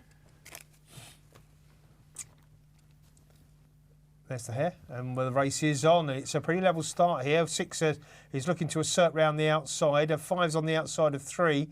Trouble at the back there, I think, for trap 2, who goes right back out of the contest. It's 6 with the lead, Rita's Lad. Past the judge. We'll go out to the next circuit. 3, Dow Vieri is sitting quite handy in second. 5, Good Thoughts trying to get into the contest. Races third. At the 5th bend, 3 goes on then. Leads, but only just from 6, who's kind of come back for more. 5, Good Thoughts, seemingly full of running, but it's Dow Vieri with the advantage. 5, the pursuer. To the line we go. It's 3, just holds 5. Well done, Rich. Yeah, it's another forecast Held me between off, us. yep. But it's just held on. As I say, I thought 3 might go around a little bit closer to the pace, but 6 is showing really nice early, broke well. 3's managed to follow it around in a pitch. There's a little bit of trouble out the back. Was it involving 2? Yeah, 2 was... 4 sort of disappeared as well, so I guess 4 found a little bit of trouble. But yeah, 3's been really brave there to hold its pitch and get across 1. 2 suffered the worst. I don't know what happened to 2 actually there. I don't know if he got touched or whether it just ran off at the pen, but hopefully it's it's seemingly running okay. But yeah, 5's come around, got held up slightly. Maybe that's affected the result, but 3's now set off after 6. 5 showing really good pace there to get past 1, and it was race on from this point. Yeah, it was a great race up front here. 6 wouldn't go away either for quite a way, but Dalvieri, who tends to these days has sort of come from off the pace as a certain and got on, and then 5. That win's going to come soon for Good Thought over 540 on that evidence. There we go, 3 winning, beating 5. Trap Challenge. There's not that many races to go, is there? How many have we got? 5? 5 more races to go. And 1's got 7, 2's got 4, 6 has got 4, 3 and 5 each of 2 and 4 has got 1. So, and look at that at Shawfield, Compass Karma, 6-4 favourite going for Trap 1 in the next. Osprey Record says he can tell the wife if it wins. It's right. He didn't win no Osprey. So Mrs. Osprey, if you're watching, you never guess what your husband's getting up to. In fact, I was putting it like that. It's probably not as bad as she thinks. Dan Brune, Trap 4, he went for in the last race. A bit unlucky there as well. Now, we have got the Owner's Bonus Series final coming up, so we can give you 3 bits of VT here. We're going to kick off. Should just mention, remember from last week that the handicaps have changed, okay? So they've been allotted different marks. But anyway, let's have a look at Baherna Queen winning last week from Trap 2, beating Aranak Bob, who went from 5. Yeah, Aranak Bob quickly took over this contest and set sail for home here. And at this point, well, 2's moved through off the back pretty quickly as well, and Baherna Queen always looks likely to peg 5 back, but in the end it took quite a while for her to get past. You see she swings wide off the last and goes on, but only wins by a neck, and 5 certainly wasn't going away, and maybe 2 was just comfortable in winning by that short distance. Okay, the next one we're going to look at is Nadura Keta, winning from Trap 2 in Trap 3 today, beats Princess Rara, who went from 4. Well, no surprise to see this win. This is yet another one of that litter that keeps rattling off the wins, Nadura Keta. And here, running from Trap 2 again, it's a similar sort of setup, isn't it? Has moved through the stagger very comfortably, and then just kicks on and goes on the win. But keep an eye out for the runner-up, Princess Rara, who comes with a real good late rattle, and 2's all out to hang on in the end. So there you are, those the 3 heats there. Compass Karma is a 2-2. Actually, we haven't seen Sandy Hill Kate win yet, have we? Goes from Trap 6, beats Compass Karma from Trap 1. And they got there off the same marks for this final, aren't they? So, yeah, there was only a neck between them in the end here. And you see, yeah, you can see why maybe a lot of people are sort of talking up the one as a real good bet, because didn't get it all his own way, took a bump at that first turn, and then has shown really nice speed and tenacity to get after 6, and just nails it late and in the style of a good Shawfield handicap finish. It was really a good performance.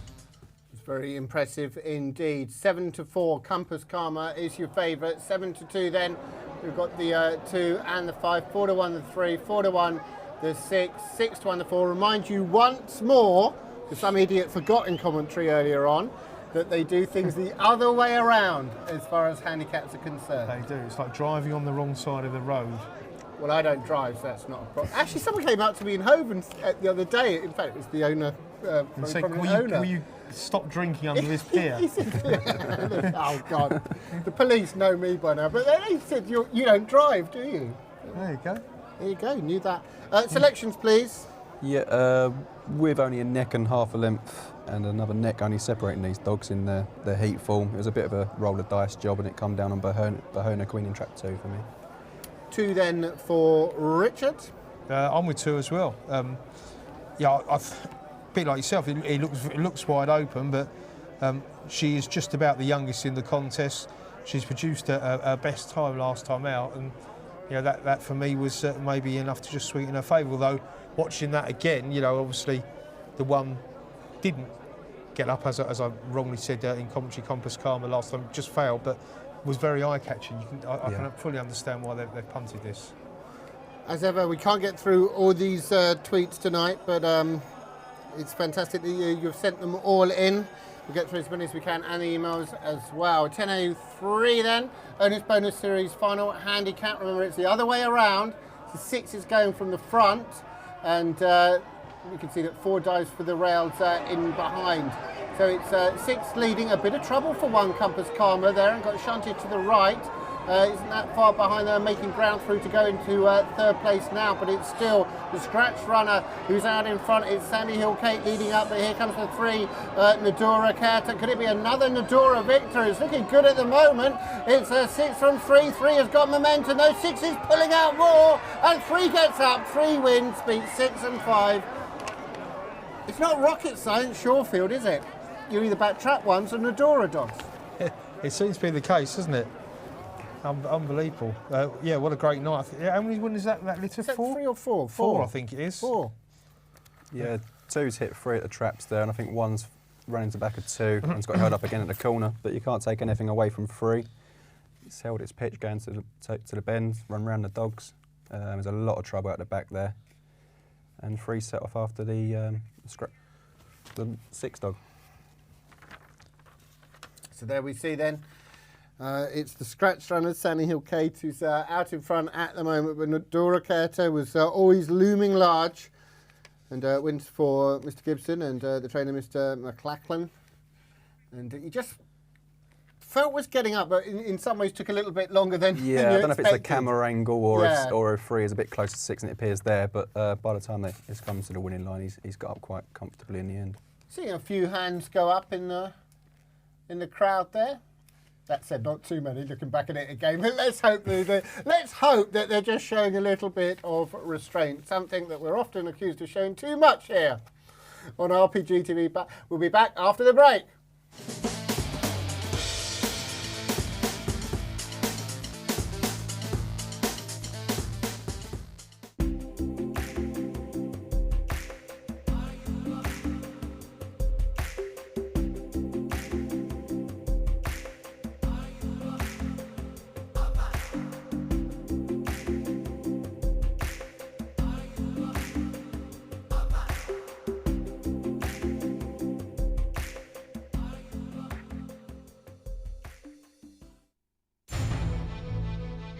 When one of the world's biggest online betting companies brings you an online casino, you expect something huge. Huge slot games, huge blackjack, and huge roulette, not to mention some of the biggest payouts around. And as for the live dealers, well, you get the idea. So with all this and up to £4 million in prizes paid out every day, Betfair Casino has landed in a big way.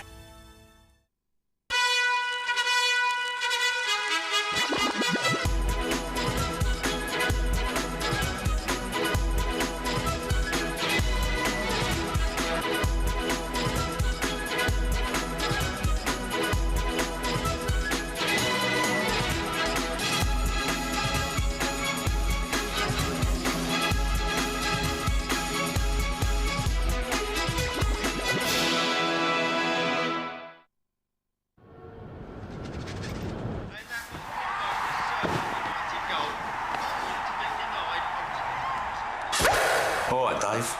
All right, Ray. A little bit of in-play action, is it? Let me guess. The number of goals? Next goal scorer? Full-time result looks good. Good choice, Dave. Remember, Bet365 has over 60 in-play markets. Spot on. Cheers, Ray. No bother. Bet365.com. Bet in play now.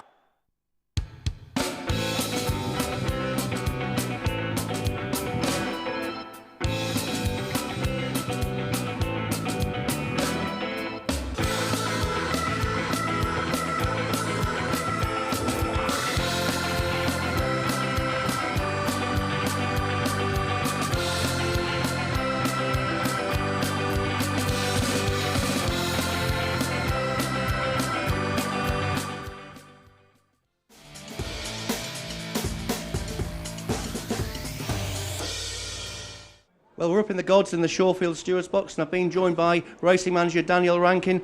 Daniel, fantastic performance from Ballymac-Esky. A top-notch performance. It was Tyra Kieran my favourite performance, but this one tops it, especially on the way the going was. I think if the going was faster, it'd have definitely done the clock. So 28.75, that's I think 9 spots outside the track record? 9 spots off the track record, so if that was running the 30 or 40 fast that some of the other derbies would have done, it would have definitely have done a lot faster. And it got a fantastic reception, the winner, from the crowd, really appreciated. The Scottish people always appreciate a good dog, and they always appreciate the winner of the derby, and they give anybody a warm welcome. So that's, how many derbies have you seen now? 12. And you're ranking that up there with the very best of them? Number 1 now. Definitely number 1. And would you expect to see Ballymac-Esky now go and be a possible leading player and complete the Triple Crown by winning at Wimbledon and at Shelbourne? I hope so, because you always want the Shawfield Forum to stand up, so let it go down and take on the best of the dogs that never appeared here, and we'll see how good the rest of them are. So we'll roll on 2014 and see you then. And hopefully Esky's back next year to defend its crown. Great stuff. And JK rightly up in the gods, as he put it. Borowati, Jason, no matter how many times you say it, Trap 6 is not the scratch runner at Shorefield. Oh, yeah. Do you know, I had to ask Richard and Phil if I did say that, and I did, so... I didn't know whether you said it, because I tend not to listen. Right, I was concentrating on not getting it wrong. I'm not surprised that I did get it wrong, but sorry. Helen's been on. Hi, it's Helen. Could you say hi to my husband, Nick? And stop betting lots of... No, I'm not Helen. Put the kettle on. Right. Only kidding. Only kidding. Pour him a brand. 10-11 at Crayford. No Trap 2 here. Bugley's Billy doesn't go. Jim's Journey. I tell you what, there's a bit of a punt going on here, because I think I saw a bit of 3-1 not that long ago. Yeah, it was 11-4 when I first looked earlier today. I thought it was a real good value. So you put the dog up as my next best. And he's got the vacant trap inside him now. It just really gives him every opportunity to get somewhere near the front early on, which is what he wants to do, really. He's been running well, the dog, in an S1 company. Obviously, he's over 7-1-4 here. He's got some good form. I mean, it's a good race. There's some useful sorts here. Wouldn't be surprised to see this turn into a real good battle, but I just think he's running top of his game and can see him all off. Richard? Yeah, I was with Pony Bride. Just remember back to the Golden Jacket when she was quietly fancied for that competition. I think when she first went, she's done a real fast time. I just thought, again, keeping a little bit better class than this, and I thought she might be good enough to win here. Just to say, because 2 can't win this, rather obviously, and if 6 doesn't win this, then 1 has at least got a share of the Trap Challenge. But if 1 wins it, it wins outright, and even if 3, 4 or 5 win it, it's got a very good chance. So that's the state of play in the Trap Challenge. We've got Phil next best here, Jim's Journey. And do you know, I almost made the mistake of calling this. I've just remembered, Phil. 714 metres. Have a bit of that. Thank you very much. Thanks to Sandra, who says it was nice to see JK looking so dapper in his suit tonight. Somebody else just emailed in, and I think they're referring to me. They used the term Stavros Flatley. It's nice, isn't it? I've been called a few things. Not that one before, but thank you very much. Here we go for race 11. We're off and we're racing, and 1 and 4 break well, and giving 3 a bit of a sandwich job on the run to the bend. And as they sort themselves out, it's 4 Air Force Harlem that has the early advantage. So 4 leads for Ricky Holloway, 1 second Mulrook Celtic. Then it's 3 next to trying to get back into the contest, Jim's Journey, 6 and 5 to the rear. 4 with the lead then, 3 the nearest pursuer as they go round. They've got 1 more circuit to go. It's 4 now being hunted up by 3. That's Jim's Journey trying to get through on the inside, but Air Force Harlem at the moment is strong off the front. Now comes 5. Pony Bride, the marathon performer, is beginning to pick up from off the pace. It's 4 with the lead. 3 probably not going to get near this leader. 5 off the last. He's trying hard, but the black jacket Air Force Harlem has seen them all off for Ricky Holloway. Well done to Ricky Holloway. Try as he might, Phil 3 just could not get there, but you can't take anything away from Air Force Harlem here. And Ricky Holloway, he's had a few runners here tonight in their opens, and hasn't left empty-handed. No, he's one of them dogs. Yeah, he's very hard to catch right, this fella, isn't he? But he's broke a lot better tonight. Yeah, there's 3 dogs going to the bend, and he's just forced his way across. And that's left him in front, and Pony Bride's taken a little while to get going, and I think it got held up about the 5th or 6th bend, which may have cost it the race. It took a long time to get going, though. It did. But, yeah, I mean, at this point, I thought one even might be a player, and 3 comes through. Shows good middle pace, Jim's journey, but yeah, really he wanted to be out in front, and he was denied that when 1 and 4 both trapped, and that was really... Just here, 5 looked for a gap up the inside and wasn't quite there. Yeah. 5 is a bit unlucky here, Pony Bride, because you know she stays, that's for sure. I think they've sort of... It's not been easy to find wins for her. She's got ability, there's no doubt about it, but it just doesn't always... Well, probably because her style of running doesn't put herself behind. When they step her up to a proper 8 bend, she's often finding now dogs like the proper marathon dogs, and when running over the 695 at Hove, she's not got quite enough pace to compete with the likes of Ballymac Pen.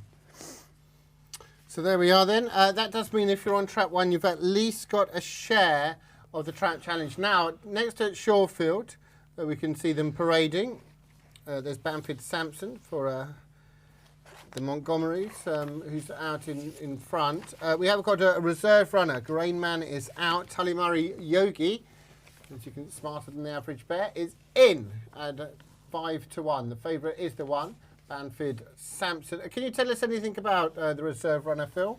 I can tell you that it runs in a lot of handicaps, Jason, which is obviously what is the staple diet at Shorefield. I think he's had 49 races. Tullymurray Yogi. Not too many recent wins, actually.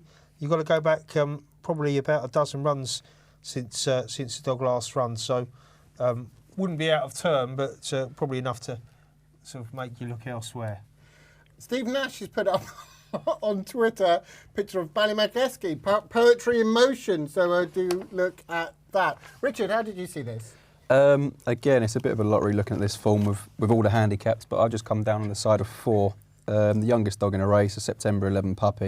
And it's interesting, it's been a little bit of money for him at the track, and I think, was it only 3.2 on Betfair? Yeah, he's so trading plenty under. of money on Betfair for him as well. Yeah, I've got my mark by 4. It was actually tipped in the Racing Post as well. Sailing Inside Dusty was trading at 4-1, as Rich said, into 3s and well under on Betfair. This is probably quite significant in terms of Shorefield. We haven't seen too many in the handicaps that are sort of below the radar, but below the price, so to speak. So maybe that's a big sign. In fact, trading 2.86 now. Wow.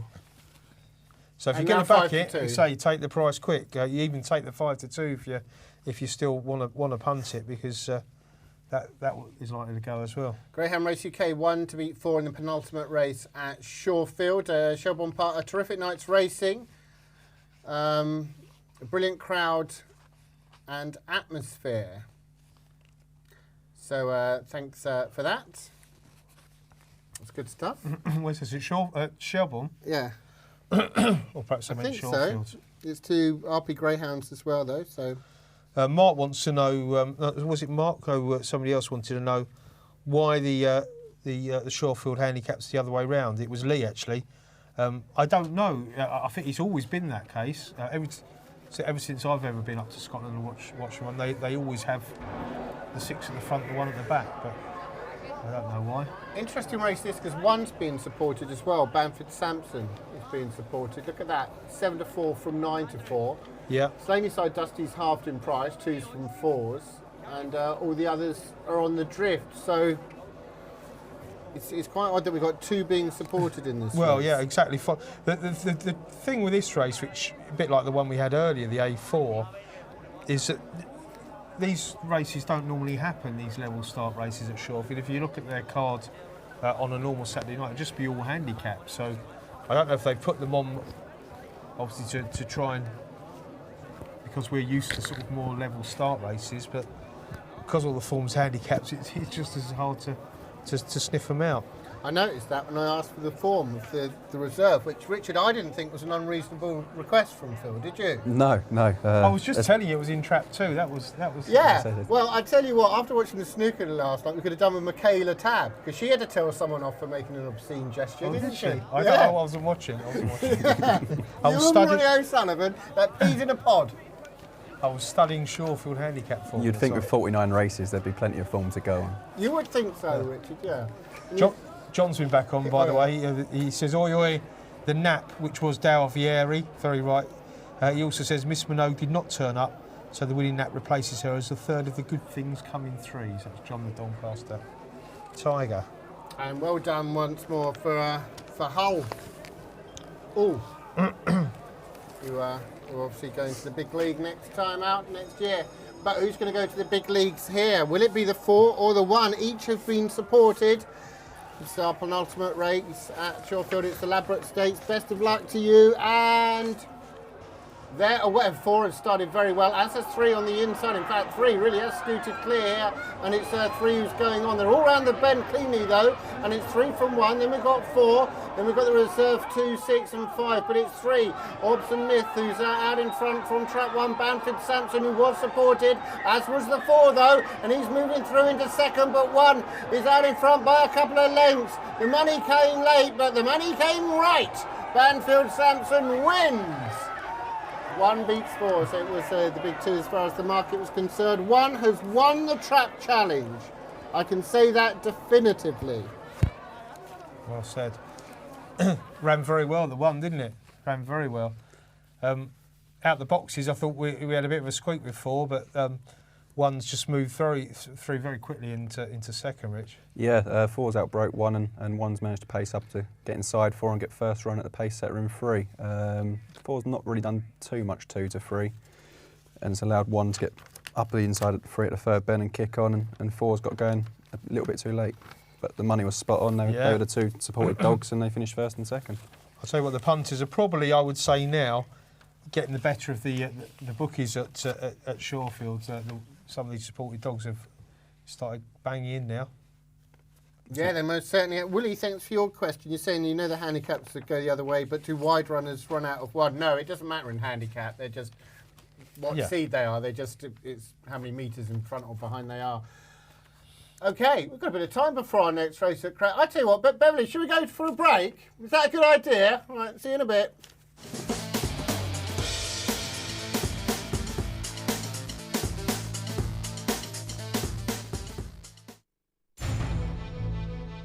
When one of the world's biggest online betting companies brings you an online casino, you expect something huge. Huge slot games, huge blackjack, and huge roulette, not to mention some of the biggest payouts around. And as for the live dealers, well, you get the idea. So with all this and up to £4 million in prizes paid out every day, Betfair Casino has landed in a big way.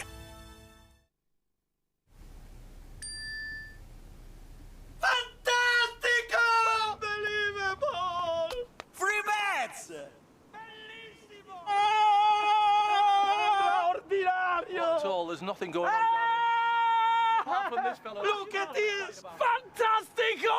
Unbelievable! Bet anywhere with Ladbrokes. Bet £10 and get £30 in free bets. Online or download the app now. Ladbrokes, game on!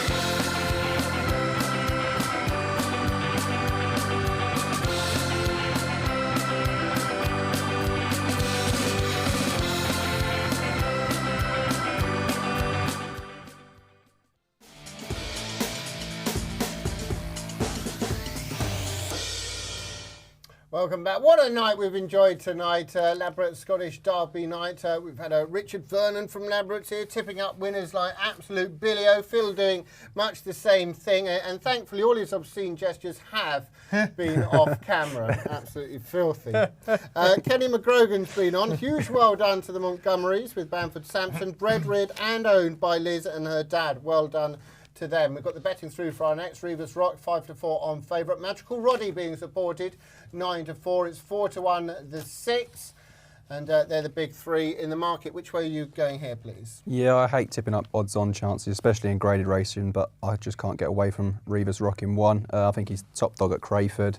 He's come up in his favoured red box, and I just think if he can find a levelish break, he'll be up the rail and away. Willie Hamilton's gone for 5 and 6 bigger reverse forecast. Just very quickly before we get your selection, Phil, Lister Marco, the reason the 1 dog is scratched goes back to the old inside hair that most of the tracks used to run. Right, OK. Yeah, well, that makes sense. Yeah. Thanks for good that, shout. Lister Marco. Well, I think the 1's going to compound the misery for anyone else in the Trap Challenge because, well, that's past the post. No difference. Yeah, it makes no difference. It just rubs salt into the wound is the phrase. I think 1 will win here. I'm surprised that they sort of had a go at herding the dogs. It's just been running so well on the flat in general, and he's got his box again here. Obviously, it was quite a brave move from Danny and the lads there to put this race on, and obviously he goes in it and he's got his box as well. When it comes to the final, if he does run really well here and scoot up, he's going to be short again for the prize. But there's some good dogs have qualified from the previous heat, so he won't have it all his own way, but he's certainly plotted up here for a big run. Actually, it works the other way generally. If you've done a Trap Challenge and you've been beaten, as soon as something's past the post, then your trap all of a sudden goes on fire when it doesn't matter. That's the law of sod, isn't it? Nice. Gary's emailed in earlier for a question for Richard. He asked him, how did you become an odds compiler? So I started going ground racing in my early teens, just my mum sort of taking me down there and having 20p each way trios on the toe. And then in my late teens, I sort of took it more seriously and got really interested and started going regularly. And then whilst I was at college, I got a summer job in Ladbrokes betting shop.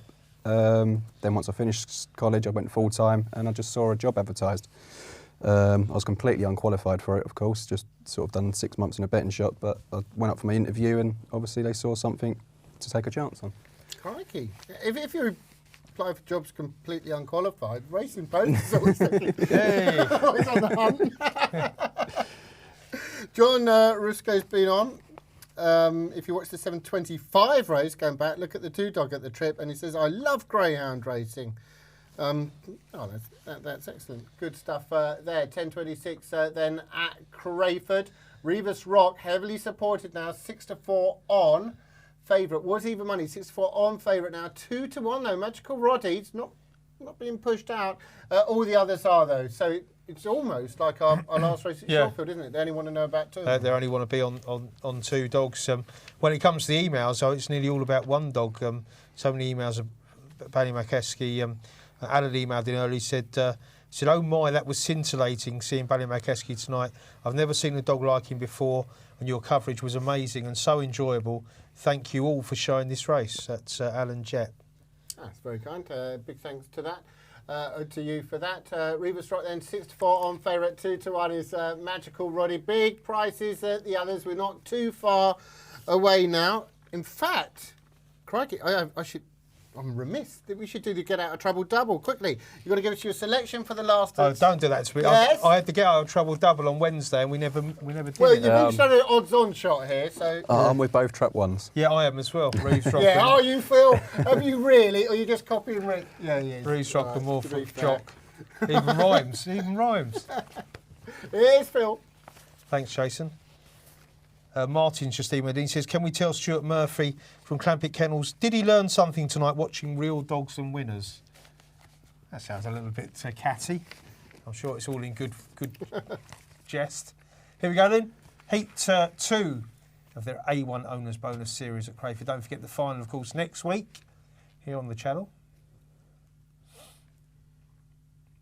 Here comes the bunny, and away we go. Well, 2's quick in the stride. 5, though, on the outside is showing loads of speed, and Reeves Rock isn't the quickest away here, but does get a bit of a gap on the inside. It's 2, though. Crossfield Jack on the bunny down the far side from 5 Sharon's Delight. Now 1's looking for a gap, but the door isn't open as 2 goes on again. It's Crossfield Jack leading from 5 Sharon's Delight. 1 of Reeves Rock can do no more. 2 wins, 5 second, close for 3rd.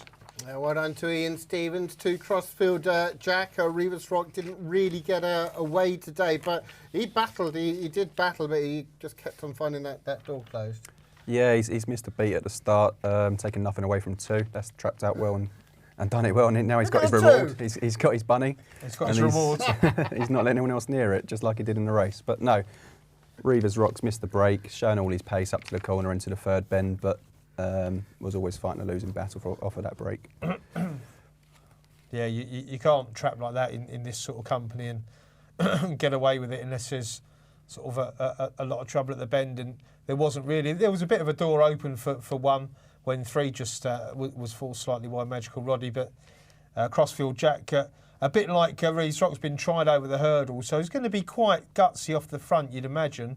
But there's your telling moment. If 1 gets a run through there, then it's maybe a different result, but it didn't, and 2's kicked on again and left them behind. And in the end, it's a bit of a scrum for 3rd. I don't know, did 1 make the final? It's 2 from 5, 6, and maybe 6 on the outside. It's close.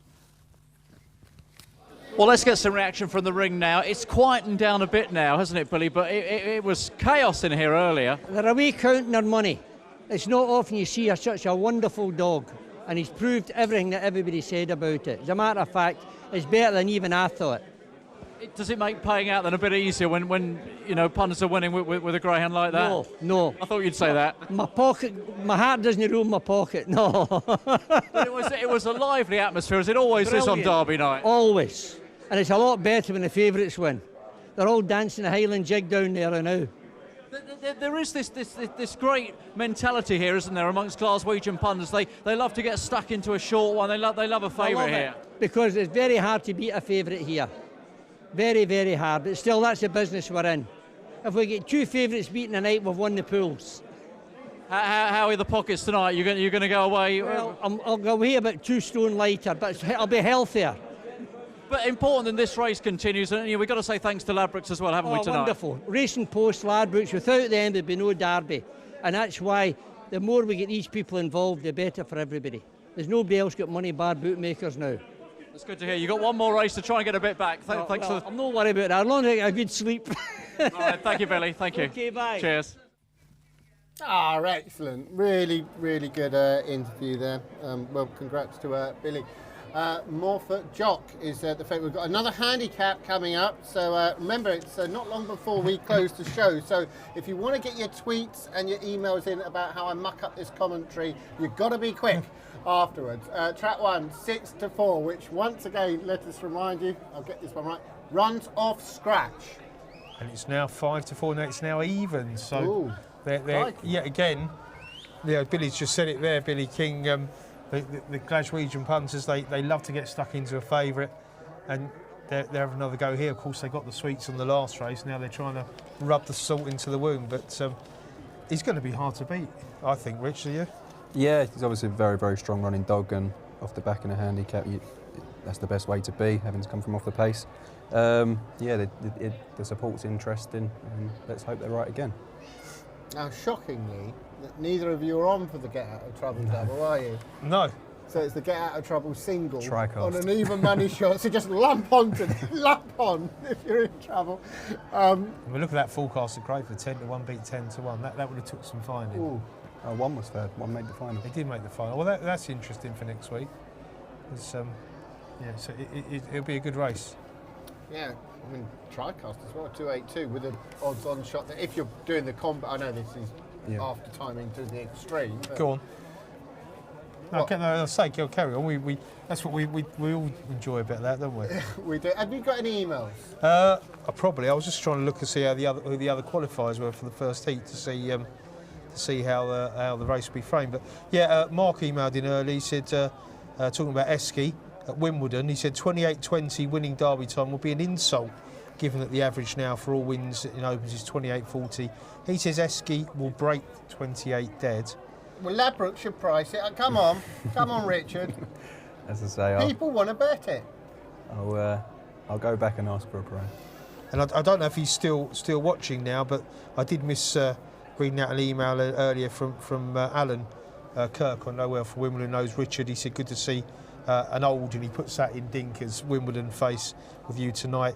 He says, Richard might just remember me. He said, perhaps we can get Richard Joyce on. He said, that would be lively, and Skinny on the couch and have a Wimbledon ex-punters reunion. They're both two characters from Plough Lane. Richard's not down there anymore, but Skinny generally still is. I was going to say, apart from Richard, you don't get too many skinny people on this sofa, do you? Skinny is proper skinny. Yeah, he's... is he? Yeah. But no, good to hear from Alan. It's been a while since I've seen him, but yeah, I do remember him. Just to say, this gamble, I mean, it's the last race as well, isn't it? So, you know, people might be going crazy, but look at this, 5-4 on favourite from 6-4. This is a proper punt going on now. Yeah, it really is. Yeah, they're getting stuck in. I think they probably tried. I always look for try and look for little, not conspiracies, but little clues on the card. And obviously the Duralittle we picked up on, although we didn't go with any of them. But they put Morefoot Geordie trap one in the first race, and Morefoot Jock, the brother, in trap one in the last. Almost like punters like that sort of thing to get stuck into them. And the first one didn't win, but this one they're backing it like it can't get beat. Yeah, they certainly are. What's the worst results for you, just in general? I mean, is it presumably that there's favourites, but are there freakish forecasts, like if loads of 1 and 2s came in or something like that? Yeah, I mean, that bet's sort of dying out a little bit. I think that's more of an old-fashioned dog bet, I should say, but there's certainly still is the one. It's too expensive for people now, the 13, 14 race cards. Yeah, because it used to be 8 race cards, and everyone knows how many 8 reverse forecast doubles through the card there were. But yeah, no, certainly if you keep getting 1s and 2s, you get the bets rung up. You've got this running on 1 and 2 in the last 2 races. I mean, overall, let's be honest, they're profitable bets, but it's just every now and then you'll get the freak result, and then you'll get the, you know. Right, Morefoot Jock. It's probably hurt the bash the bookies just a little bit. It's been supported strongly, 5-4 on favourite, and mentioned earlier on in the night, doesn't always translate to Betfair, though this one does. I think that's a 1.88 last time. Yeah, it's very solid. Very solid, this one. You know, there's more races at Shawfield tonight. Is there? Than there was at Crayford. Oh, so I thought you meant there was more when we come off air. No, should we toss a coin? No, I wouldn't take it away from you. You've been fantastic. Done up like a kipper again. Kipper and a kilt. There's been a lack of kilts tonight, isn't there? Yes. Disappointingly so. Well, I was going to wear mine, but I was worried about the camera angle. What do you think we are, MTV? Where do you think we stick the cameras in this place? Right, here we are, 10:35, the Ladbrokes Handicap, the last race of a wonderful night. And they're away. And immediately 5 minutes ground on the 6th, and we've got 4. And look at one go already into 4th place, the scratch runner, Morefoot Jock, the heavy gamble. But it's 5 who's gone on. But here comes one, Morefoot Jock. And it's the big, heavy gamble. They're all on the one, Morefoot Jock. 5 still out in front. Morefoot Jock, though, continues to make ground. 5 pulling out more. But here comes Jock. Morefoot Jock. Gamble landed. Happy punters. What a wonderful end to the race this evening. Morefoot Jock wins. Just for a second, I thought 5 might be turning out a bit. No, it was right and was on the wall. I'll tell you what, Billy King will probably be having a word with the race manager's ear on Monday morning, but no, it was fantastic. Obviously, give them a short price favourite to get stuck into in the last race. They don't always win, but on this occasion it's panned out, and it was so close so early, wasn't it? Yeah, and 4 going over the back of 6 there certainly helped him get a nice little gap. And as Jason said, I thought it was all over the winner here, and then he sort of stopped making ground for a few strides, or certainly in sort of running. Yeah, but it was. I suppose you're always thinking it's going to be a matter of time, and it's as we've seen tonight, it's quite a long way home at Shawfield, isn't it? Yeah, the line's a long way down the straight, and it's one's pulling away as they hit it. And look at that, there were definitely fists in the air that time. Well, we're almost at the end of the night here at Shawfield. It has been a typically exciting night on Ladbroke Scottish Derby night, and of course everyone will go home tonight with some fantastic memories. It's had everything. First of all, what a fantastic performance from Ballymac-Esky. John McLaughlin, local trainer, 4 winners. But going back to Ballymac-Esky, remember this night last year, Trevor Draper just won with Farlow Warhawk, and he said to me, "We've got one better at home." Did I believe him? Well, what do you think? But I think he's proven the case. Sensational night. And so important, as you say, that he has won tonight for a whole host of reasons. Well, it sets the whole year up now, doesn't it? It's 4 weeks, is it, till the William Hill Derby starts at Wimbledon. I think one trial there beforehand might be the scenario for Ballymac-Esky, and everybody's going to want to see him around there. Now, he's proven he can run the track with that runaway performance in the Racing Post Juvenile. Who is going to stop him? Well, there's the burning question. But, great to be here tonight because you get such a fantastic atmosphere here in Glasgow. Glaswegian punters, they love their good greyhound racing. I think you could say that the atmosphere here is unmatched in Britain anywhere now. It's a throwback. It's old school greyhound racing, and very, very welcome to be here. Well, we've enjoyed our night, and hopefully you've enjoyed the coverage back at home. And at the end of the night, it's been all about Ballymac-Esky. So we'll leave you with us all dreaming of maybe a Triple Crown winner. Excellent. Do you know, JK looked like he was lining up in a wall at a football match there, didn't he? Did you see it? But no, brilliant words, of course, and it has been a wonderful night's action. Oh, it's been a sensational night, and the opens were good, but obviously the Scottish Derby was what it was all about. It was what we were all looking forward to, and it didn't disappoint, did it? It was just tremendous. It most certainly didn't, and we'll be looking back at the best of tonight's action after the break.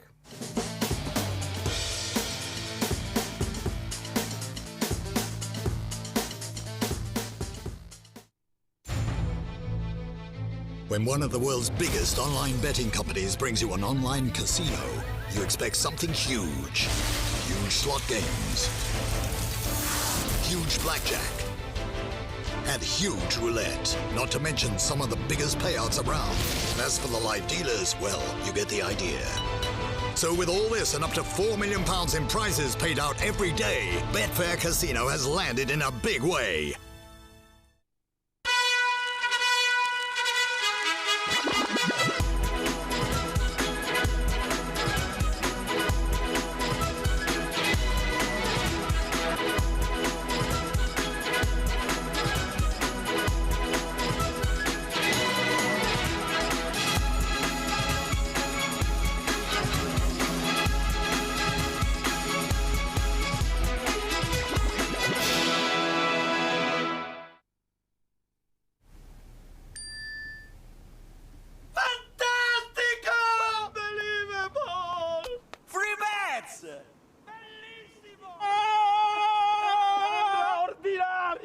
There's nothing going on down here. Apart from this fella. Look at this! Fantastico!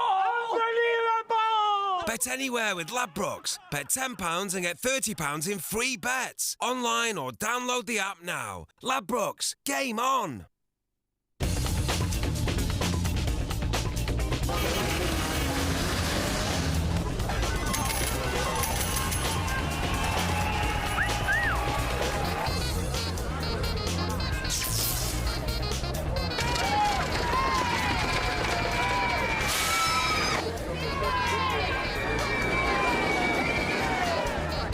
Bet365.com. Welcome to Casino City.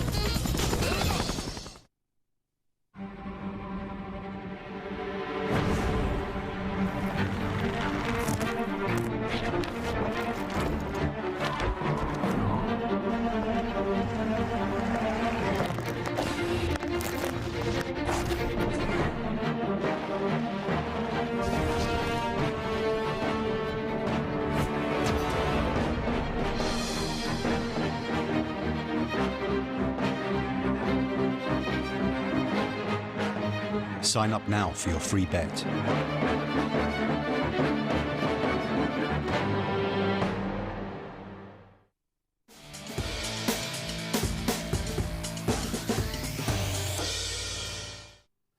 And this is the final result of the night. And there was a gamble landed. Track 1, Moorfoot, Jock 4 to 5. Favourite beat the 1.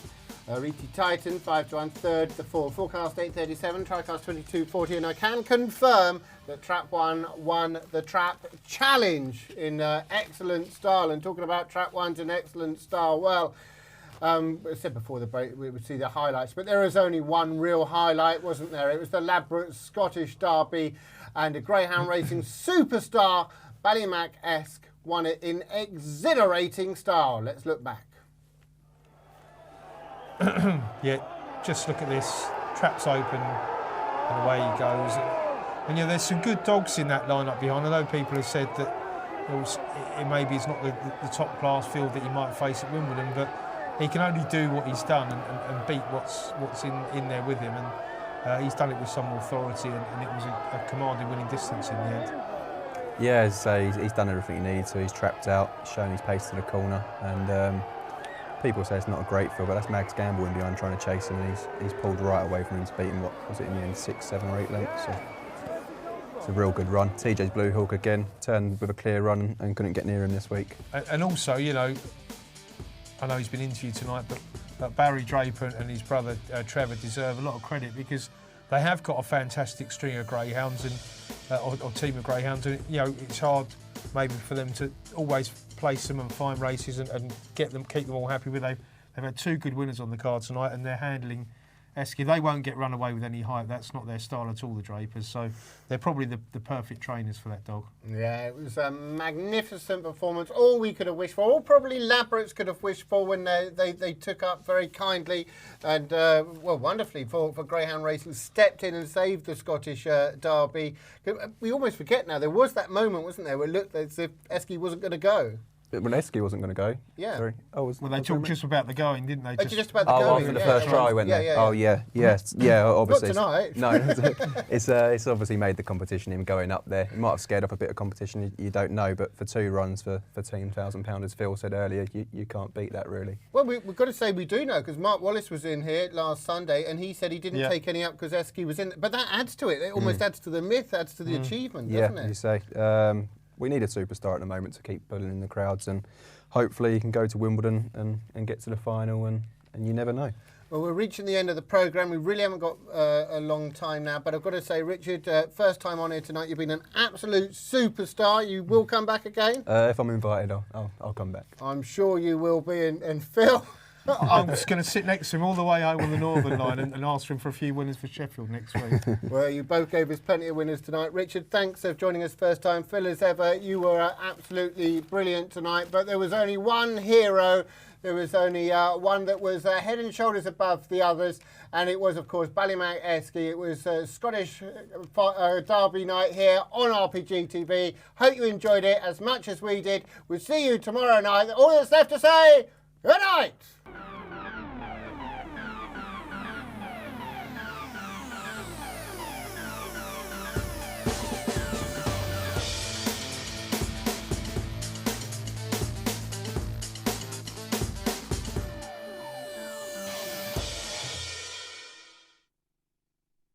Bet365.com, Betfair, Coral, Ladbrokes and William Hill bring you Racing Post Greyhound TV.